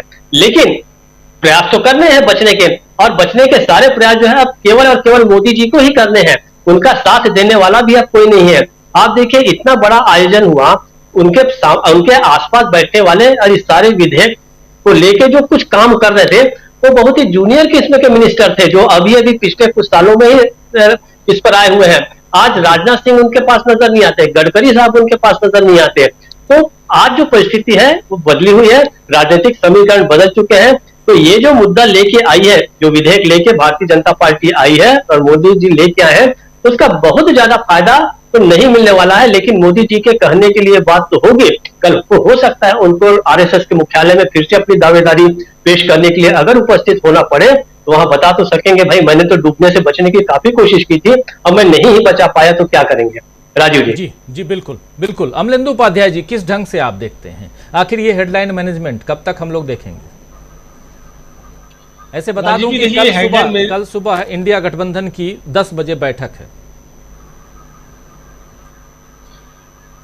जी राजीव जी, निश्चित तौर पे ये असल में जो भी कुछ किया जा रहा है ये सब हेडलाइन मैनेजमेंट ही है। और देखिए लगातार भारतीय जनता पार्टी अपने बिछाए जाल में फंसती जाती है। आप देखिए अभी 4 दिन पहले तक, बल्कि ये सत्र शुरू होने से 1 दिन पहले तक सनातन पे बहुत हल्ला मचा हुआ था कि सनातन पे हमला बोला जा रहा था। अब वो सनातन गायब हो गया एकदम से। मतलब भारतीय जनता पार्टी अब सनातन की भी रक्षक नहीं रह गई है और वो महिलाओं की रक्षक हो गई। यानी अभी तक जो सनातन को बचाने की बात कर रहे थे अब वो महिलाओं को आरक्षण देने के लिए आ गए। तो ये तय ही नहीं कर पा रहे कि आखिर इनको किस मुद्दे के साथ जाना है। तो ये सारे मुद्दे बार बार एक एक करके ट्राई कर रहे हैं कि कुछ तो चल जाए, कुछ तो चल जाए। असली समस्या राजीव जी ये है कि इस देश की जनता समझ चुकी है कि ये कभी सनातन को खतरे में बताएंगे, कभी हिंदू को खतरे में बताएंगे, कभी किसी को खतरे में बताएंगे और खतरे में ये खुद है। तो जनता चूंकि इनके इस मसले को समझ चुकी है, खतरे में बताने से कर रहे हैं, तो इनके किसी दाव में जनता फंस नहीं रही है। ये जगह जगह जो है सांप्रदायिक विद्वेष फैलाने की कोशिशें करते हैं और लेकिन उसमें कामयाब नहीं हो पाती, जनता उसको स्वीकार ही नहीं कर रही है। तो ये इनका असली जो है वो फंसने का मसला यही है और इसलिए तमाम तरीके की चीजें करके लेके आ रहे हैं। अब आज जो है तो शोषा छोड़ दी आ गया ये महिला आरक्षण का, कल हो सकता है कुछ और शोषा छोड़ दिया जाए, परसों कुछ और शोषा छोड़ दिया जाए। तो मुझे लगता है ये शोषेबाजी जो है ये चलती रहेगी जब तक कि भारतीय जनता पार्टी को कोई मुद्दा मिल नहीं जाए कि चुनाव में जाना किसने। अब ये टेस्ट करके देखा गया कि क्या महिला आरक्षण के बहाने जो है वो चुनाव में जाया जा सकता है, इसको बड़ा मुद्दा बना के जाया जा सकता है। साहब हम तो महिलाओं के लिए आरक्षण लेकर के आ रहे हैं, लेकिन वो जिस तरीके से लेकर के आया गया और जो उसमें चालबाजियां की गई वो सारी चीजें खुल के आ रही है। अब असल में मोदी जी समझते ये है कि देश की जनता जो है वो मूर्ख है और ज्ञान केवल मोदी जी के पास ही है। तो ठीक है, आप इसरो के वैज्ञानिकों को ज्ञान दे सकते हैं क्योंकि वो भारत सरकार के कर्मचारी हैं। आप उन वैज्ञानिकों को ज्ञान दे सकते हैं, उन सैनिकों को ज्ञान दे सकते हैं जो रडार संचालित करते हैं या हवाई जहाज उड़ाते हैं, चूंकि वो आपके कर्मचारी है। लेकिन सारा देश आपका कर्मचारी थोड़ी है जिसको आप ज्ञान दे देंगे। ठीक है, आप परीक्षा पे चर्चा करते हैं, आप चाय पे चर्चा करते हैं, वो ठीक है, अच्छी बात है, किया कीजिए। और आपने 2024 के बाद तो आपको चर्चा ही चर्चाएं करनी है, बहुत टाइम मिलेगा आपको, खूब चर्चा कीजिएगा 2024 के बाद। तो असल में राजीव जी 2024 के बाद चर्चाएं कितनी करनी है सबकी तैयारियां हो रही हैं, क्योंकि चर्चाएं बहुत करनी है मोदी जी को 2024 के बाद। तो ये सब 2024 में जब वानप्रस्थ आश्रम में जाएंगे हमारे प्रातः स्मरणीय आदरणीय मोदी जी, उसकी सब तैयारियां हैं और इसलिए वो सब जाल बिछाए जा रहे हैं कि कोई इसमें आकर के फंस जाए। लेकिन होता ही है कि राजीव जी वो कहावत है कि शिकारी अपने ही जाल में फंस जाएंगे, तो शिकारी अपने ही जाल में फंसते जा रहे हैं। जो जाल दूसरों के लिए बिछा रहे हैं उस जाल में आप खुद फंसते जा रहे हैं, क्योंकि मुद्दे आपके पास कुछ है नहीं और जिन मुद्दों को लेकर के आप आते हैं उन पर आपकी राजनीति को पहले से साफ नहीं है। अब पी चिदम्बरम साहब ने अमित मालवीय के पिछले ट्वीट जो है उनके साथ स्क्रीनशॉट शेयर किए महिला आरक्षण को लेकर के, आपकी क्या राय थी, सब चीजें आ रही है। तो ये कुल करके जो इनकी असली नीयत है वो साफ होती जा रही है। और बस ये इन्होंने चूंकि 31 जुलाई को जो और 31 दिसंबर और 1 सितंबर को जो इंडिया की बैठक हुई मुंबई में, तो उसका हेडलाइन मैनेजमेंट करने के लिए संसद का सत्र बुला लिया। अब संसद का सत्र बुला लिया तो इसमें कुछ ना कुछ तो करना है विशेष के लिए। तो 4 दिन पहले तक आपके पास कोई एजेंडा नहीं था, आपने एजेंडा जारी किया कि क्या करना है, कुछ नहीं था आपके पास, तो अब ये लेकर के चले आए। अब देखिए कल कुछ और भी लेकर के चले आ जाते हैं, हो सकता है कल रखते हैं कि ये तो हिंदू राष्ट्र बन गया, तो रखने के लिए आप कुछ भी रख दीजिए, सब कुछ पास थोड़ी हो जाएगा जो आपके मन में आया है। क्योंकि अभी भी संविधान है, संविधान अभी खारिज नहीं हुआ है। आप भले ही पुरानी संसद से नए भवन में चले गए हैं, लेकिन संविधान तो वही है, अभी संविधान बदला नहीं है और आसानी से संविधान बदलेगा भी नहीं। तो इसलिए ये सारे जो टोटके किए जा रहे हैं राजीव जी, वो सारे अपने जाल में फंसने के क्रियाक्रम किए जा रहे हैं और इन जाल से निकलने की जितनी भारतीय जनता पार्टी कोशिशें कर रही है उतनी उसमें फंसती जा रही है। जी राजीव जी बिल्कुल बिल्कुल। क्या ये विपक्षी रणनीति को तोड़ने की, विपक्षी एकता को तोड़ने की कोशिश है, ये भी समझेंगे। लेकिन सबसे बड़ी बात कि आखिर अब 3 दिन बचे हुए हैं, 20 तारीख, 21 तारीख, 22 तारीख। स्वामी जी आपके पास जरा आना चाहता हूं कि ये 3 दिन में 2 दिन तो महिला आरक्षण में जाने वाला है, कल पूरा का पूरा दिन जाने वाला है लोकसभा में और परसों पूरा का पूरा दिन जाने वाला है राज्यसभा में। इसके बाद आखिरी दिन क्या लगता है आपको कि चलिए एक लेकर के आगे फिर हम देखेंगे क्या, या हमको इंतजार करना पड़ेगा अब विंटर सेशन का, या गणेश चतुर्थी के दिन चूंकि हमको नए भवन में जाना था और कुछ ऐतिहासिक कार्य कर लें। तो कह भी रहे थे प्रधानमंत्री नरेंद्र मोदी अपने भाषण में कह रहे थे कि ये ऐतिहासिक अवसर है और इसमें कुछ ऐतिहासिक काम करना चाहिए। और एक काम वहां उन्होंने कहा भी कि एक काम जो वर्षों से लंबित था, शायद ईश्वर ने उसके लिए मुझे ही चुना। ईश्वर के एक रूप को भी अपने आप को प्रकट कर रहे हैं कि ईश्वर ने उनको चुना और वो काम जो है वो महिला आरक्षण का है। तो इन सबको अगर देखा जाए तो ये जो गोल गोल बातें हैं, इससे क्या देश की जनता को सचमुच फायदा होता हुआ दिखाई दे रहा है? और सबसे बड़ी बात कि ये 3 दिन के बाद, कल परसों 2 दिन के बाद तीसरा दिन, उसको कैसे देखा जाए? या तीसरा दिन बस 4 बिल और जो बिल हैं अभी जो लिस्ट में हैं उन सबको ला करके उसके बाद में ठीक है, अब हो गया, अब विंटर सेशन का इंतजार करें? कैसे देखते हैं आप? देखिए राजीव जी, पहला तथ्य तो ये है, हमारे देश की जो प्रथम नागरिक हैं, आपको किसी भी कार्यक्रम में वो क्या दिखाई दी? आपको जब महिला प्रतीकात्मक आप ये कह रहे हैं कि महिलाओं को सम्मान देना है, उनको आरक्षण देना है, उनको आगे बढ़ाना है, तो देश की जो प्रथम नागरिक हैं, क्या आपको कहीं दिखाई दी? नहीं दिखाई दी। आपने ये देखा कि आज संसद भवन में जो प्रथम पंक्ति में लोग बैठे थे, उसमें कितनी महिलाएं आपको दिखाई दी? अगर आप प्रतीकात्मक रूप से महिलाओं को ही बिठा लेते केवल इसलिए कि ये दिखाने के लिए हम महिलाओं का सम्मान करते हैं, डायस पे जितने लोग बैठे थे उसमें आपको कोई महिला दिखाई दी क्या? इसका मतलब यह है कि द्वितीय तृतीय पंक्ति में तो महिलाएं बैठी हैं, प्रथम पंक्ति में महिलाएं बहुत कम। दूसरी बात आप ये देखिए कि जो आप रिप्रेजेंटेशन की बात कर रहे हैं, उस रिप्रेजेंटेशन में आपने पूछा कि आखिरी दिन मोदी जी क्या कर सकते हैं। मुझे लगता है, देखिए आप कल्पना ही दौड़ा सकते हैं, असलियत तो मुझे पता नहीं वो क्या करेंगे, क्योंकि मोदी जी के अलावा तो कोई जानता नहीं मोदी जी क्या करना चाह रहे हैं। हो सकता है कि वो ये कहें कि महिला सम्मान देने के लिए, उनको आरक्षण देने के लिए मैं प्रधानमंत्री का पद छोड़ रहा हूं और किसी महिला को प्रधानमंत्री का पद अगले 8 महीने के लिए सौंप रहा हूं। ये हो सकता है, कह रहे हैं आप। क्योंकि नहीं, अब मैं कल्पना ही दौड़ा सकता हूं, मुझे तो नहीं पता मोदी जी क्या करेंगे। लेकिन अगर महिलाओं को सम्मान देना है, रिजर्वेशन देना है, 9.5 साल हो गया मोदी जी प्रधानमंत्री हैं, अब कम से कम 6 महीने देके कम से कम 10% का रिप्रेजेंटेशन तो औरतों को दे दीजिए। उसके लिए सुषमा स्वराज जी को ये अपने जो सिंधिया जी हैं, क्या नाम है उनका, राजस्थान वाली, या सुमित्रा महाजन हैं, या उमा भारती हैं, उनसे कहें कि ठीक है आपको महिला सम्मान हमें देना है और पुरुष बहुत वो हो गया है। अच्छा, आरएसएस प्रमुख भी कह सकते हैं, वो आखिरी दिन के आरएसएस प्रमुख जो है महिला होंगी, अगले 10 जो आरएसएस प्रमुख होंगे वो महिलाएं होंगी।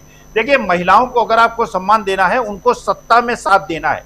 और एक चीज राजीव जी और बताता हूं, अगर ये आरक्षण का झुंझुना न पकड़ाकर, ये जुमला न देकर, अगर उन्होंने कहा होता कि गैस सिलेंडर में आज से पूरे देश में इररिस्पेक्टिव 400 रुपए का करता हूं और महिलाओं के लिए पूरे देश में ट्रेन और बस में जो ट्रेवल है वो फ्री हो जाएगा और महिलाओं को बिल्कुल पूरा सम्मान, हर देखिए आर्थिक स्थिति जब तक औरत की मजबूत नहीं होगी, औरत मजबूत तब होगी क्योंकि देखिए वही सबल है जिसके पास पैसे की ताकत है। यही अपर कास्ट में लोअर कास्ट में डिफरेंस है और यही डिफरेंस हर जगह है, पुरुष और नारी में है, क्योंकि नारी अभी तक हमारे समाज में उसके पास आर्थिक संपत्ति नहीं थी, पैसा नहीं था। अगर उसको आर्थिक संपत्ति, अगर उसको पैसा उसके हाथ में मिल जाए तो वो शक्तिशाली हो जाएगी और अपने टर्म्स को डिक्टेट करने लगेगी। तो महिलाओं को, क्योंकि देखिए कितने रिजर्वेशन आप ये संसद में और विधानसभा में देंगे, 400-500 महिलाओं को आप संसद सदस्य या विधानसभा के सदस्य बना देंगे, लेकिन अगर हिंदुस्तान की 70 करोड़ औरतों को सम्मान देना है, उनको अधिकार देना है, उनको मुफ्त गैस सिलेंडर, हर औरत को मुफ्त गैस सिलेंडर मिले, बस यात्रा उनको मुफ्त मिले, तो देश की 70 करोड़ जो महिलाएं हैं उनको सम्मान मिलेगा। और आगे से ये हो, जो विधायक या संसद सदस्य महिलाओं के साथ किसी भी प्रकार के दुर्व्यवहार के लिए दोषी होगा, बिना जांच, ये इसमें पॉक्सो एक्ट की बात नहीं होगी। अगर महिला के साथ कोई भी संसद सदस्य, विधानसभा सदस्य जो अपने को बहुत ताकतवर और शक्तिशाली समझता है, अगर औरत के साथ दुर्व्यवहार करेगा, सीधे 7 साल के लिए जेल में जाएगा। जैसे मनी लॉन्ड्रिंग एक्ट में आप लोगों को 2-2 साल जेल में रख लेते हैं और 2 साल के बाद सिद्ध होता है कि उन्होंने कोई गलती नहीं। जी बिल्कुल, आपके विचार उत्तम है स्वामी जी, बहुत सही विचार हैं जो आप कह रहे हैं। ऐसा होना चाहिए, गैस सिलेंडर की कीमत कम होनी चाहिए थी, 200 रुपये कम करके जो 7 उपचुनाव थे उसमें फ़ायदा नहीं हुआ, 200 रुपये बहुत कम था। घोसी का चुनाव हार गए, और भी कई राज्यों के चुनाव हार गए, 4 राज्यों में चुनाव हारनी पड़ी आपको, और लेकिन अब अगले चुनाव को जीतना है तो कुछ बड़ा करना होगा। बड़ा करने के लिए आपको नारी के सम्मान ही नहीं, नारी के संबल को भी बढ़ाना होगा, उनकी आर्थिक स्थिति को भी बढ़ाना होगा। डॉक्टर राकेश पाठक जी, आपसे भी जरा समझूं कि अब इसके आगे भी राजनीति के इस चरित्र को समझने की कोशिश कर रहा हूं आप लोगों के जरिए, क्या इसके आगे भी हेडलाइन मैनेजमेंट में ऐसी ही कुछ कुछ बिल्कुल अचंभित करने वाली चीजें दिखाई देंगी? आखिर क्या कारण है? मैं बार बार इस बात को समझने की कोशिश कर रहा हूं कि कैबिनेट की बैठक में आप पारित कर देते हैं महिला आरक्षण, बता देते तो क्या होता?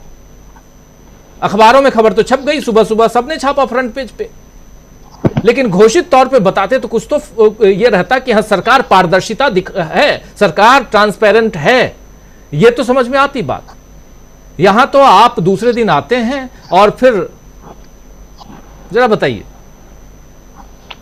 राजीव जी, पहले मैं प्रोफेसर अखिल स्वामी जी की इस बात पर थोड़ा सा एक संशोधन करना चाहता हूं। उन्होंने कहा कि वे अगले 6 महीने के लिए किसी महिला को प्रधानमंत्री बना सकते हैं।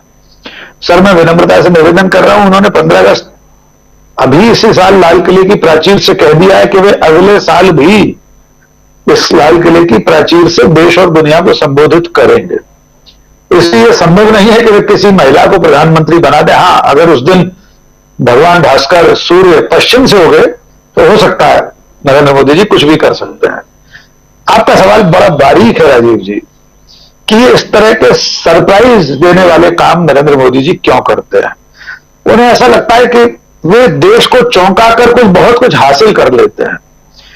बहुत से घरों में, बहुत से परिवारों में, हम सब इष्ट मित्रों में भी विशेष अवसरों पर अपने परिजनों को चौंकाने का, सरप्राइज देने का, अगर आप कहीं बाहर हैं तो अपने बच्चे के जन्मदिन पर अचानक उसे बिना बताए घर पहुंच जाए, सरप्राइज दें, उसे सरप्राइज गिफ्ट भेज देना, इस तरह की बातें तो समझ में आती हैं। लेकिन ये महादेश किसी एक व्यक्ति के सरप्राइज देने के शगल का रंगमंच नहीं है। हमारा लोकतंत्र, हमारी लोकतांत्रिक प्रणाली किसी एक व्यक्ति की मन मर्जी का खेल का मैदान नहीं है। आपने ठीक कहा कि जब कैबिनेट में वो पारित हो रहा था तो देश को बताने में क्या दिक्कत थी, उससे क्या हो जाता। अच्छा, कौन सा आसमान टूट पड़ा अगर आपने नहीं बताया? अगले 3 दिनों में आप जो कुछ और करने जा रहे हैं वो नहीं बता रहे हैं, उससे कौन सा आसमान टूट पड़ेगा? अचानक आप 20 या 21 तारीख को कोई नया प्रस्ताव लेकर आ जाएंगे सदन में, तो क्या उसी दिन वोटों से आपकी झोली भर जाएगी? अंततः नवंबर दिसंबर में 5 राज्यों के चुनाव और फिर अगले साल लोकसभा के चुनाव अगर होते हैं, समय पूर्व नहीं होते, इन सब एक साथ कराया जाता है तो हम नहीं जानते, अन्यथा निर्धारित समय सीमा में जो चुनाव होने हैं उसके लिए ऐसे हेडलाइन मैनेजमेंट किए जा रहे हैं। राजीव जी, नरेंद्र मोदी खुद जानते हैं कि उनकी जमीन दरक चुकी है, उनकी जो लार्जर देन लाइफ इमेज है वो भी चटक चुकी है, उसमें दरारें आ चुकी हैं। इसलिए उस पर लीपापोती करने के लिए हर 6 महीने में एक हेडलाइन मैनेजमेंट किया जा रहा है। हमने देखा कि इंडिया और भारत की बहस जब परवान चल रही थी तो अचानक उन्हें लगा कि ये बहस बेमानी, इससे कुछ हासिल नहीं होगा, तो वे सनातन पर आ गए। अब जब लगा कि सनातन पर भी ये देश बहस नहीं कर पा रहा और करेगा, तो सवर्ण मध्यम वर्गीय मानसिकता का जातिवाद, जातिगत बेड़ियां, जातिगत भेदभाव, छुआछूत जैसे विषय भी देश की मुख्य धारा में आ जाएंगे। तो अब उसको भी थोड़ा डाइल्यूट करने की कोशिश हो रही है। अब महिला आरक्षण का बिल ले आया गया है, हो सकता है अगले 3 दिनों में बिल्कुल हमारे आपके कल्पना लोक से भी परे का कोई दांव वे फेंक दे। लेकिन मैं जैसा शुरू में कह चुका हूं, अब ये बाजीगर के झोले में से कबूतरों की संख्या खत्म हो चुकी है, वे सारे कबूतर उड़ा चुके हैं। जादूगर का जो वाटर ऑफ इंडिया है पीसी सरकार का, उस लोटे का पूरा पानी अब लुढ़क चुका है। अब उन्हें समझ में नहीं आ रहा, वे बार बार झोले में हाथ डालते हैं कि कौन सा कबूतर निकाल के आसमान में उड़ा दूं मंच पर दर्शकों के सामने, या कि वो अपना जग फिर से उठाकर वाटर ऑफ इंडिया की धार छोड़ दूं। लेकिन दर्शक अब इस तिलिस्म से बाहर आ चुका है। जादू भी एक तरह का तिलिस्म होता है, वैसा हो नहीं रहा होता है जैसा हम देख रहे होते हैं। न तो पीसी सरकार के लोटे में या जग में इतना पानी होता है कि उसकी धार खत्म ना हो, लेकिन हमारी नजर बांध दी जाती है, जादूगर हमारी नजर बांध देता है। जब हम उस तिलिस्म से बाहर आते हैं तो बाहर आने के बाद सोचते हैं ये ऐसा कैसे हो सकता है। इसी मनोदशा में अब हमारा देश के लोग, मतदाता पहुंच चुके हैं। वे इस तिलिस्म को अब स्वीकार करने को तैयार नहीं है कि आप 6 साल बाद दिए जाने वाले आरक्षण का ढोल पीटे हैं और इस दावे के साथ कि आप ही उद्धार करने आए हैं इस देश की आधी आबादी का, तो 5 मिनट के अंदर, 5 मिनट भी ज्यादा है, आपकी पिछली कथनी करनी सामने आ जाती है, 2 मिनट में आ जाती है। अमित मालवीय के ट्वीट आ जाते हैं, योगी आदित्यनाथ का बयान आ जाता है, बीजेपी का महिला आरक्षण को लेकर जितना स्टैंड है वो सामने आ जाता है, माननीय नरेंद्र मोदी ने जर्सी गाय कहा एक देश की बड़ी नेता को, वो सामने आ जाता है, 50 करोड़ की गर्लफ्रेंड सामने, न जाने कितना बलात्कारियों के पक्ष में तिरंगा निकालने वाली पार्टी का पाखंड सामने आ जाता है, बिल्किस बानो के बलात्कारियों के स्वागत में उन्हें संस्कारी बताने वाले बयान सामने आ जाते हैं। दिक्कत यही है भारतीय जनता पार्टी और मोदी जी की, अब चुनाव के वक्त उन्हें कुछ सूझ नहीं रहा है, इसलिए वे अगले 3 दिन में भी अपने जादू के झोले में से एक नया कबूतर निकाल सकते हैं।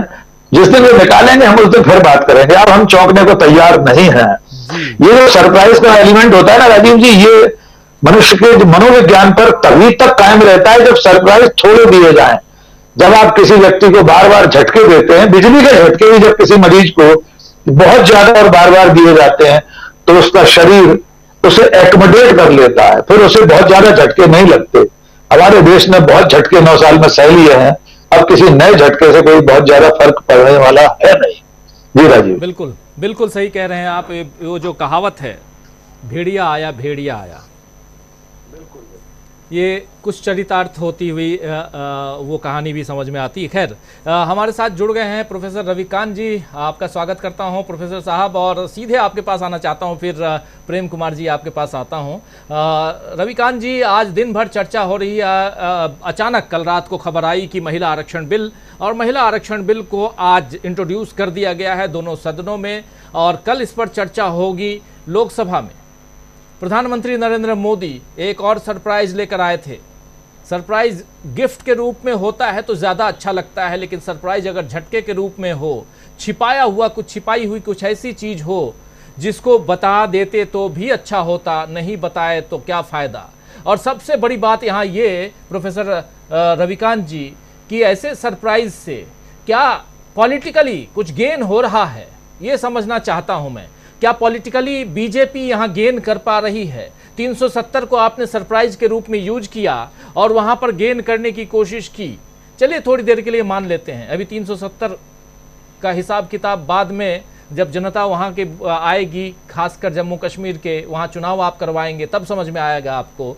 लेकिन यहाँ आज जो कुछ हुआ, इससे कितना गेन करते हुए, कितना लाभ, कितना फायदा हासिल करते हुए बीजेपी दिखाई देती है प्रोफेसर रविकांत जी? देखिए राजीव जी, एक जुमलेबाजी का एक और नया कीर्तिमान स्थापित किया है नरेंद्र मोदी ने, और मुझे लगता है कि जनता अब उनको जान चुकी है कि वो हर बार केवल इवेंट, दरअसल मोदी जी भूल गए हैं कि देश इवेंट नहीं होता है। इवेंट के जरिए आप अपने व्यक्तित्व को तो निखार सकते हैं, डिस्कनेक्ट हो लेकिन देश चलता है सच्चाई, देश चलता है से, देश चलता है हक।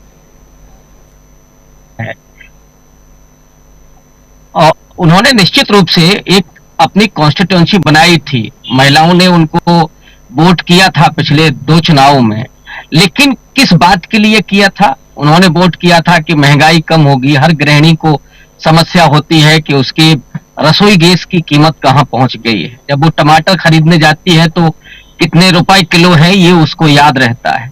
इसके बजाय उन्होंने क्या किया था? केवल विभाजन, कभी तक के नाम पर विभाजन किया और कभी इसके भीतर धर्म के नाम पर विभाजन किया। लेकिन अब वो सारी चीजें बेपर्दा हो चुकी हैं, लोग इस बात को समझ चुके हैं, इसलिए उन्होंने एक और नया शिगुफा छोड़ा है कि साहब महिला आरक्षण विधेयक आएगा, लेकिन उसका क्या स्वरूप होगा और वो लागू हो पाएगा कि नहीं हो पाएगा, ये सब तो बेमानी है बहस। उनको सिर्फ ये दिखाना था कि देखिए हम महिलाओं के प्रति कितने संवेदनशील हैं। लेकिन क्या ये देश भूल जाएगा कि मणिपुर की जब 2 महिलाओं को नग्न करके उनकी परेड कराई जा रही थी, उस वक्त भी और उस वहां से लेकर के अब तक नरेंद्र मोदी खामोश हैं। उसी दिल्ली में, बल्कि उसी नई पार्लियामेंट के करीब में महिला पहलवान वहां उनके ही बाहुबली सांसद के जुल्मों के शिकार बैठे हुए थे, और तब मोदी जी ने ना एक बार उनकी सुध ली और ना ही उनके किसी सांसद ने जाकर के उनसे बात की। तो इस बात को इस देश की महिलाएं भी अब समझ गई हैं कि मोदी जी पूरा जुमलेबाजी करते हैं, और जो वो आरक्षण की बात कर रहे हैं उसमें वो कितने ईमानदार हैं, ये अब लोगों को समझ में आ गया है। इसलिए मुझे लगता है कि मोदी जी अभी और करतब दिखाएंगे। अभी ठीक कह रहे थे पाठक जी कि अभी और कबूतर निकलेंगे, और दिक्कत ये है कि वो 2-3 दिन से ज्यादा चल नहीं पाते हैं। 6 महीने नहीं, सिर्फ 2-3 दिन, और 2-3 दिन के बाद ही सारी पोल पट्टी खुल जाती है। और उसकी मूल वजह ये है कि जब तक वो गोदी मीडिया ढोल पीट रहा था, अब वो ढोल फट चुका है। 14 एंकर से इधर बहिष्कार उनका कर दिया गया है, लेकिन इस देश के लोगों ने, मिडिल क्लास ने तो पहले ही बहिष्कार कर रखा था, लोग उसको सुनते ही नहीं थे। और जो तमाम सोशल मीडिया चैनल्स निकल करके आए हैं, लोग वहां देख रहे हैं, लाखों लोग वहां हैं और उसके अनुसार अपनी बातें हैं। तो वो मीडिया वाला भी ढोल फट चुका है, इसलिए सच्चाई जो है वो लोगों तक पहुंच रही है। और यही कारण है कि नरेंद्र मोदी लगातार अपनी छवि को बचाए रखने के लिए, मैं बचाए रखने के लिए कह रहा हूं, वो जिस तरह से दरक रही है, जिस तरह की उनकी छवि बनी है कि वो जुमलेबाज हैं, वो झूठ बोलते हैं, वो लोगों के लिए काम नहीं करते, वो हत्राएं करते हैं, वो 4 बार दिन में सूट बदलते हैं, वो बड़े बड़े इवेंट करते हैं, यही सब उनकी राजनीति का हिस्सा है। उन्हें लोकतंत्र की कोई परवाह नहीं है, और संविधान की तो जरा भी नहीं, क्योंकि उनके आर्थिक सलाहकार परिषद के अध्यक्ष कहते हैं कि संविधान बदला जाना चाहिए। इन सच्चाइयों से इस देश का दलित हो, पिछड़ा हो, आदिवासी लाए हो, जो भी समाज है जिसकी तरक्की, जिसका सशक्तिकरण और जिसका एक तरह से मानव अधिकारों की रक्षा संविधान के जरिए होती है, लोकतंत्र के जरिए जो इंसान समझे जाते हैं, वो लोग अब समझ रहे हैं। इसीलिए मोदी जी की अब खुद की ब्रांड है, और इसीलिए उसको बचाए रखने के लिए लगातार वो इस तरह के इवेंट कर रहे हैं। जी, एक इवेंट, और इस इवेंट को ही समझने की हम कोशिश कर रहे हैं। ये भी एक इवेंट था, और जिसका दूसरा दिन आज समाप्त हो चुका है, और इसमें से निकल कर आया है नारी शक्ति वंदन अधिनियम। महिला आरक्षण कह सकते थे, जैसा हमारे किसी साथी ने बताया भी था, लेकिन नारी शक्ति वंदन अधिनियम जरा समझना चाहता हूं प्रेम कुमार जी, क्या आपको भी लगता है एक हेडलाइन मैनेजमेंट और इस ढंग से जिसमें सरप्राइज देते रहो, जनता को बिल्कुल बांध के रखो और मोदी मोदी करवाते रहो, इससे, या ये जो बात मैं कह रहा हूं ये 2019 और 2014 पे लागू होती थी, 2024 की कहानी कुछ और है?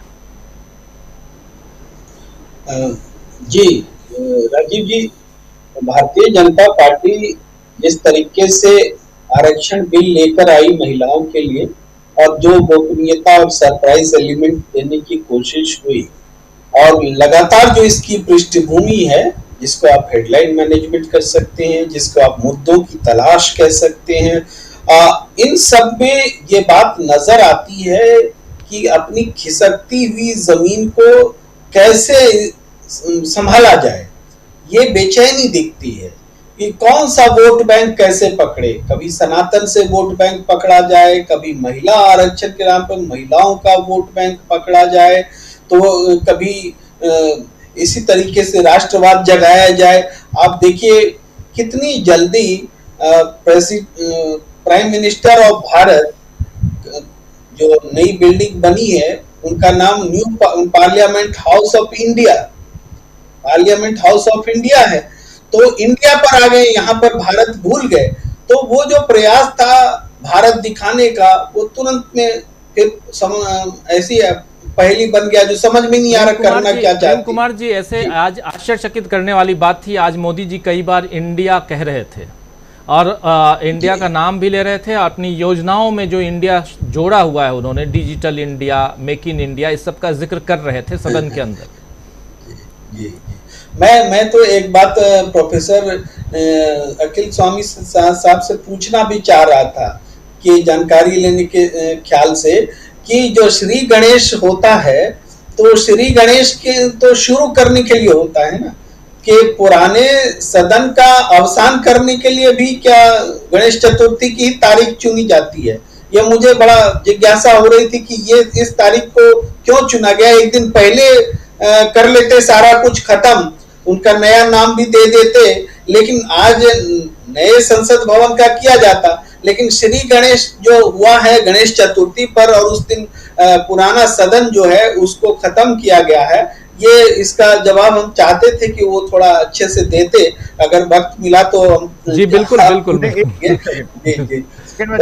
देखिए उत्तर प्रदेश बिहार की जो सनातनी परंपरा है उसके हिसाब से तो ऐसा नहीं होता। अब गुजरात मॉडल में गुजराती परंपरा में क्या होता है इसका मुझे ज्ञान नहीं। जी जी जी तो ये भी चूंकि मेरा सवाल ही अपने आप में एक आश्चर्य बनता है, तो थोड़ा पुष्टि हो रही है, तो ये आश्चर्यजनक बात थी। हम ये कह रहे हैं कि राजनीतिक रूप से देखें तो भारतीय जनता पार्टी को निश्चित रूप से 2024 की चिंता बहुत जबरदस्त है। तभी उनको ये आश्वासन देना पड़ता है कि हम फिर से लाल किले में आएंगे झंडा फहराने। तभी उनको एक के बाद एक परमुटेशन कॉम्बिनेशन आजमाने पड़ रहे हैं। इंडिया शब्द से एलर्जी हो गई, भारत का प्रयोग होने लगा, बहुत सारी घटनाएं लगातार घट रही हैं। मगर अभी जो घटना घटी है महिला आरक्षण बिल को लेकर के पास कराने के जो दावे हैं, महिलाएं देश की उसको प्रत्यक्ष रूप से अनुभूति नहीं कर पाएंगी, उसका कोई फायदा इस चुनाव तक नहीं महसूस कर पाएंगी, और ऐसे ही वो गदगद होकर के उनको वोट दे दें, इसके भी आसार बहुत कम हैं। तो ये जो पहल की गई है नए संसद भवन से, एक ऐसी पहल साबित होगी, पहला ही बैलून फुस वो हमें नजर आ रहा है साफ तौर पर, और ये दिखने भी लगा है, क्योंकि अब तो हेडलाइन ही यही बन रही है कि 2029 तक नहीं मिलेगा महिलाओं को आरक्षण। ये हेडलाइन है आरक्षण बिल पारित होने का, मतलब 2029 तक आरक्षण खत्म, महिलाओं के लिए संभावना खत्म, ये महिलाओं को मिला है। तो ऐसा कभी नहीं हुआ था कि कोई बिल पास हो और उसका लाभ जो है तुरंत न मिले, इसका लाभ बहुत बाद में मिले। तो ये जो स्थिति है, इससे एक बार फिर लग रहा है कि बीजेपी जिस तरीके से अपनी जाल में फंस रही है वो एक बार फिर फंसी है, पहले भी फंसी है और अब तो पूरी तरह से फंस गई। जी कहीं ना कहीं फंसी हुई है। जरा समझूं, अब क्लोजिंग की तरफ चलते हैं जल्दी जल्दी। जेपी सिंह साहब और फिर मीनू जी के पास में क्लोजिंग के लिए आना चाहता हूं। जेपी सिंह साहब, क्या आपको भी लगता है कि ये भी एक जुमला की तरह, या जो आरक्षण बिल लेके आ रहे हैं, इसको जुमला ना कहूं क्योंकि पटल पे रखा हुआ है, लेकिन कहीं ना कहीं इससे फ़ायदा जो शायद चाहती थी मोदी सरकार, जो फ़ायदा बीजेपी चाहती होगी आने वाले चुनाव में। देखिए 5 राज्यों के चुनाव हैं। हमारे साथी डॉक्टर दीपक पाचपोर जी मध्य प्रदेश में बैठे हुए हैं। मध्य प्रदेश के हालात इनसे बेहतर कौन बता सकता है। 5 राज्यों के चुनाव, उन चुनावों में इस महिला आरक्षण को लेकर के आज जो कुछ हो रहा है, चलिए कल परसों में पास भी करवा लेते हैं, फ़ायदा नज़र आता है क्या? जेपी सिंह साहब। देखिए, मैं गैस सिलेंडर 400 से अपनी बात 1 मिनट में शुरू करना चाहता हूं। गैस सिलेंडर 400 का हो जाएगा तो अडानी गैस का क्या होगा सर? जो घर घर में अडानी जी का गैस पुराने रेट पर सप्लाई हो रहा है, उसका क्या होगा अगर 400 पे सिलेंडर हो जाएगा? नंबर 2, इनकी पूरे 9 साल की जो पूरी राजनीति है वो हेडलाइन मैनेजमेंट या सरप्राइज की ही है, जिसके 2 बड़े सरप्राइज इतने बुरी तरह फ्लॉप हुए हैं कि इनके सारे सरप्राइज की हवा निकल गई है। वो था नोटबंदी रात में 8 बजे, टोटल फ्लॉप।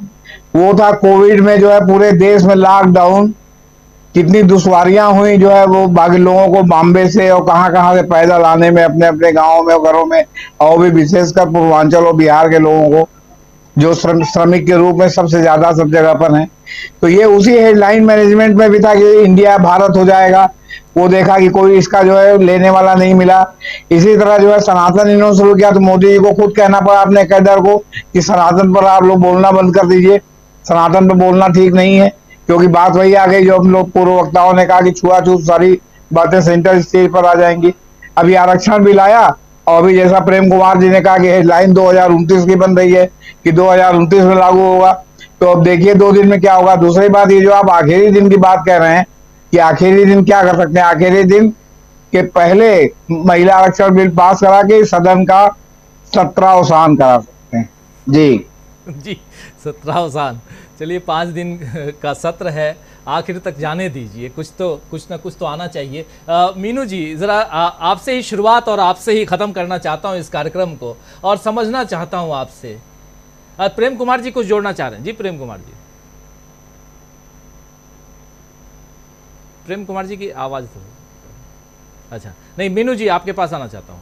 मीनू जी, ज़रा समझूँ आपसे कि क्या ये हेडलाइन मैनेजमेंट, सरप्राइज एलिमेंट, इन सब का फायदा आपको दिखाई देता है इन 5 राज्यों से लेकर 2024 तक? देखिए राजीव जी, एक देसी भाषा में कहावत है, भाई गुड़ न दे गुड़ जैसी बात कह दे। तो मोदी जी ने वही करा कि गुड़ तो दिया नहीं, वो तो गुड़ जैसी बात कह दी। गुड़ आपको 2029 में मिलेगा। तो इस देश की महिलाएं शायद मेरे ख्याल से इतनी मूर्ख नहीं है कि जो आज का गुड़ के वादे को 2005 साल इंतजार करेंगी कि लार टपकाते बैठी रहेंगी कि 2029 में गुड़ मिलेगा। तो मेरे ख्याल से तो ये फ्लॉप जाने वाला है ये मुद्दा।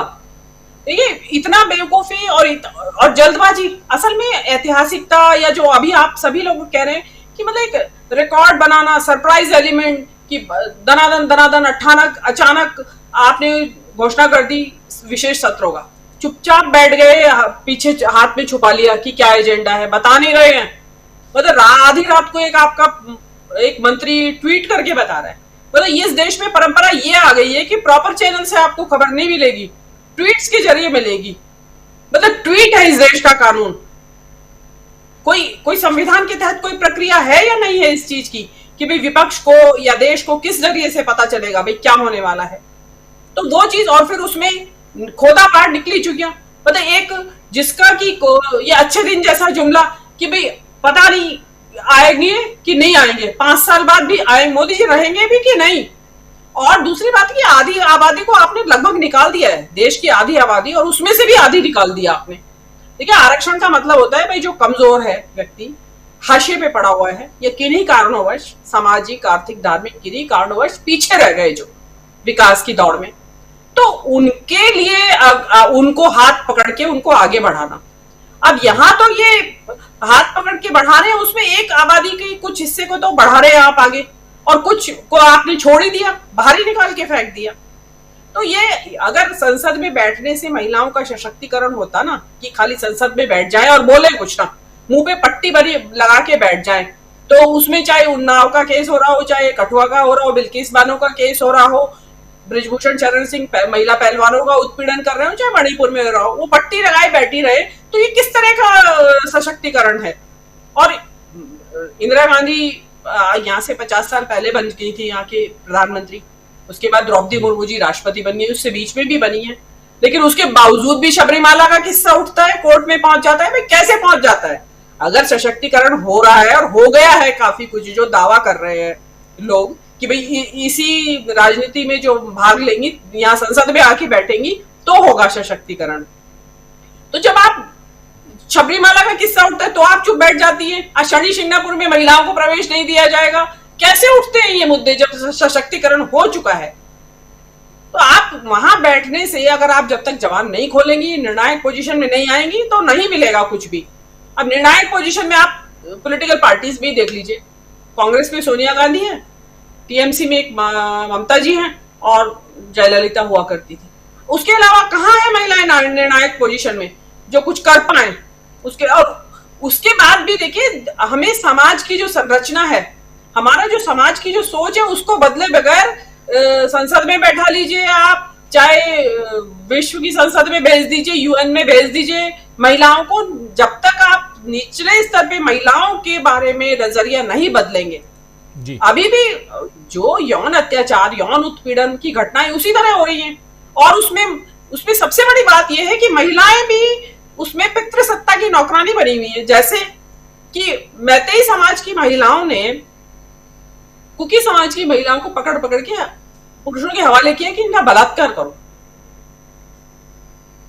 और ये जो ब्रिजभूषण शरण सिंह का मामला हुआ, उसमें जो महिलाएं कार्यकर्ता थी बीजेपी की, वो कह रही हैं कि ब्रिजभूषण शरण सिंह के लिए तो हम ही बहुत थे, हमें ही बुला लेते, वो महिला पहलवानों में उनके लिए क्या है रस।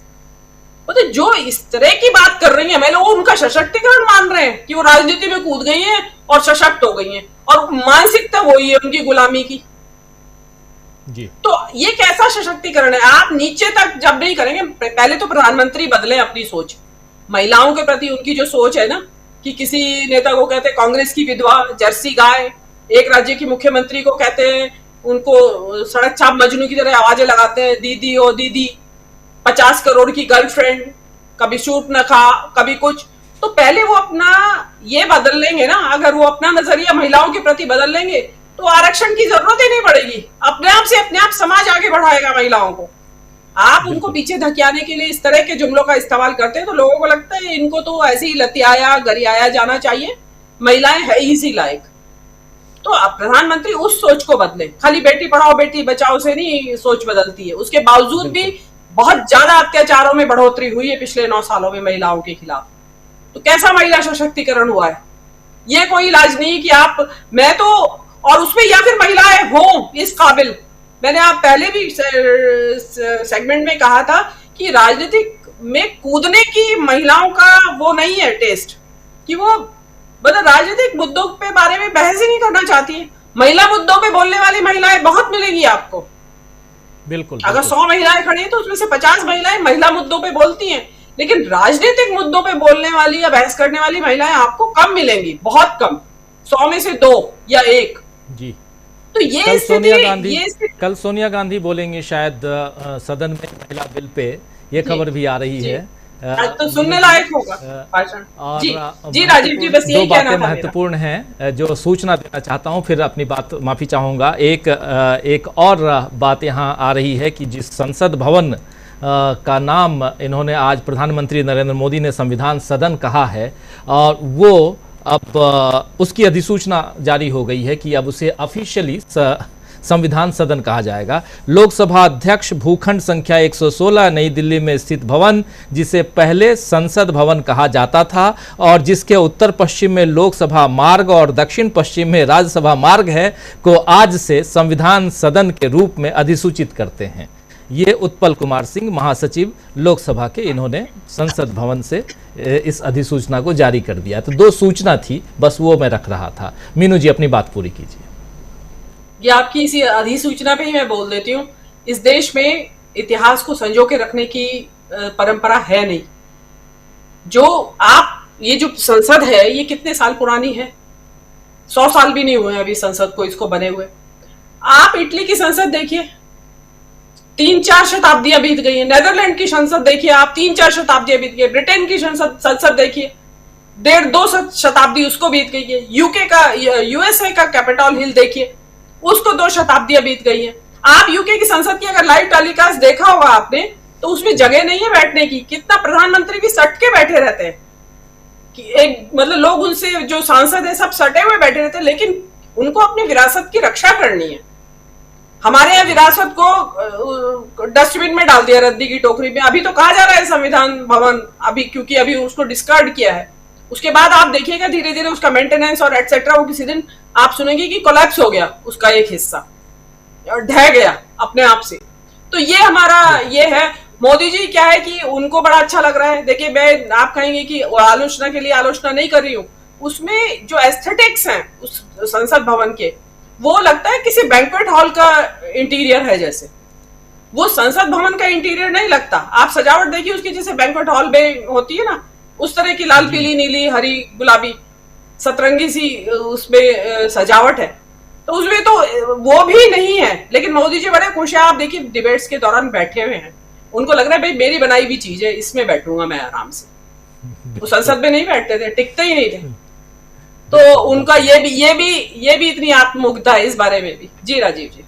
जी बिल्कुल, बहुत सारी बातें। और आज चूंकि महिला सशक्तिकरण के नाम पर इस बिल को लाया गया है, और मीनू जी आपसे शुरुआत और आपसे ख़त्म इस कार्यक्रम को में अपने विचार आपने रखे, बहुत बहुत शुक्रिया। और बहुत धन्यवाद देता हूं डॉक्टर राकेश पाठक जी, प्रेम कुमार जी, मीनू जी, जेपी सिंह साहब, डॉक्टर दीपक पाचपोर जी, अमलिंद उपाध्याय जी, और साथ में 2 और साथी जुड़े थे, प्रोफेसर रविकांत जी और प्रोफेसर अखिल स्वामी जी। आप सबका बहुत बहुत शुक्रिया, बहुत धन्यवाद। आप लोगों का तहे दिल से शुक्रिया अदा करता हूँ। हमारे साथ तमाम आप साथी बने हुए हैं। लगातार सुबह 9:30 बजे से हम लोग अलग अलग सेगमेंट में इस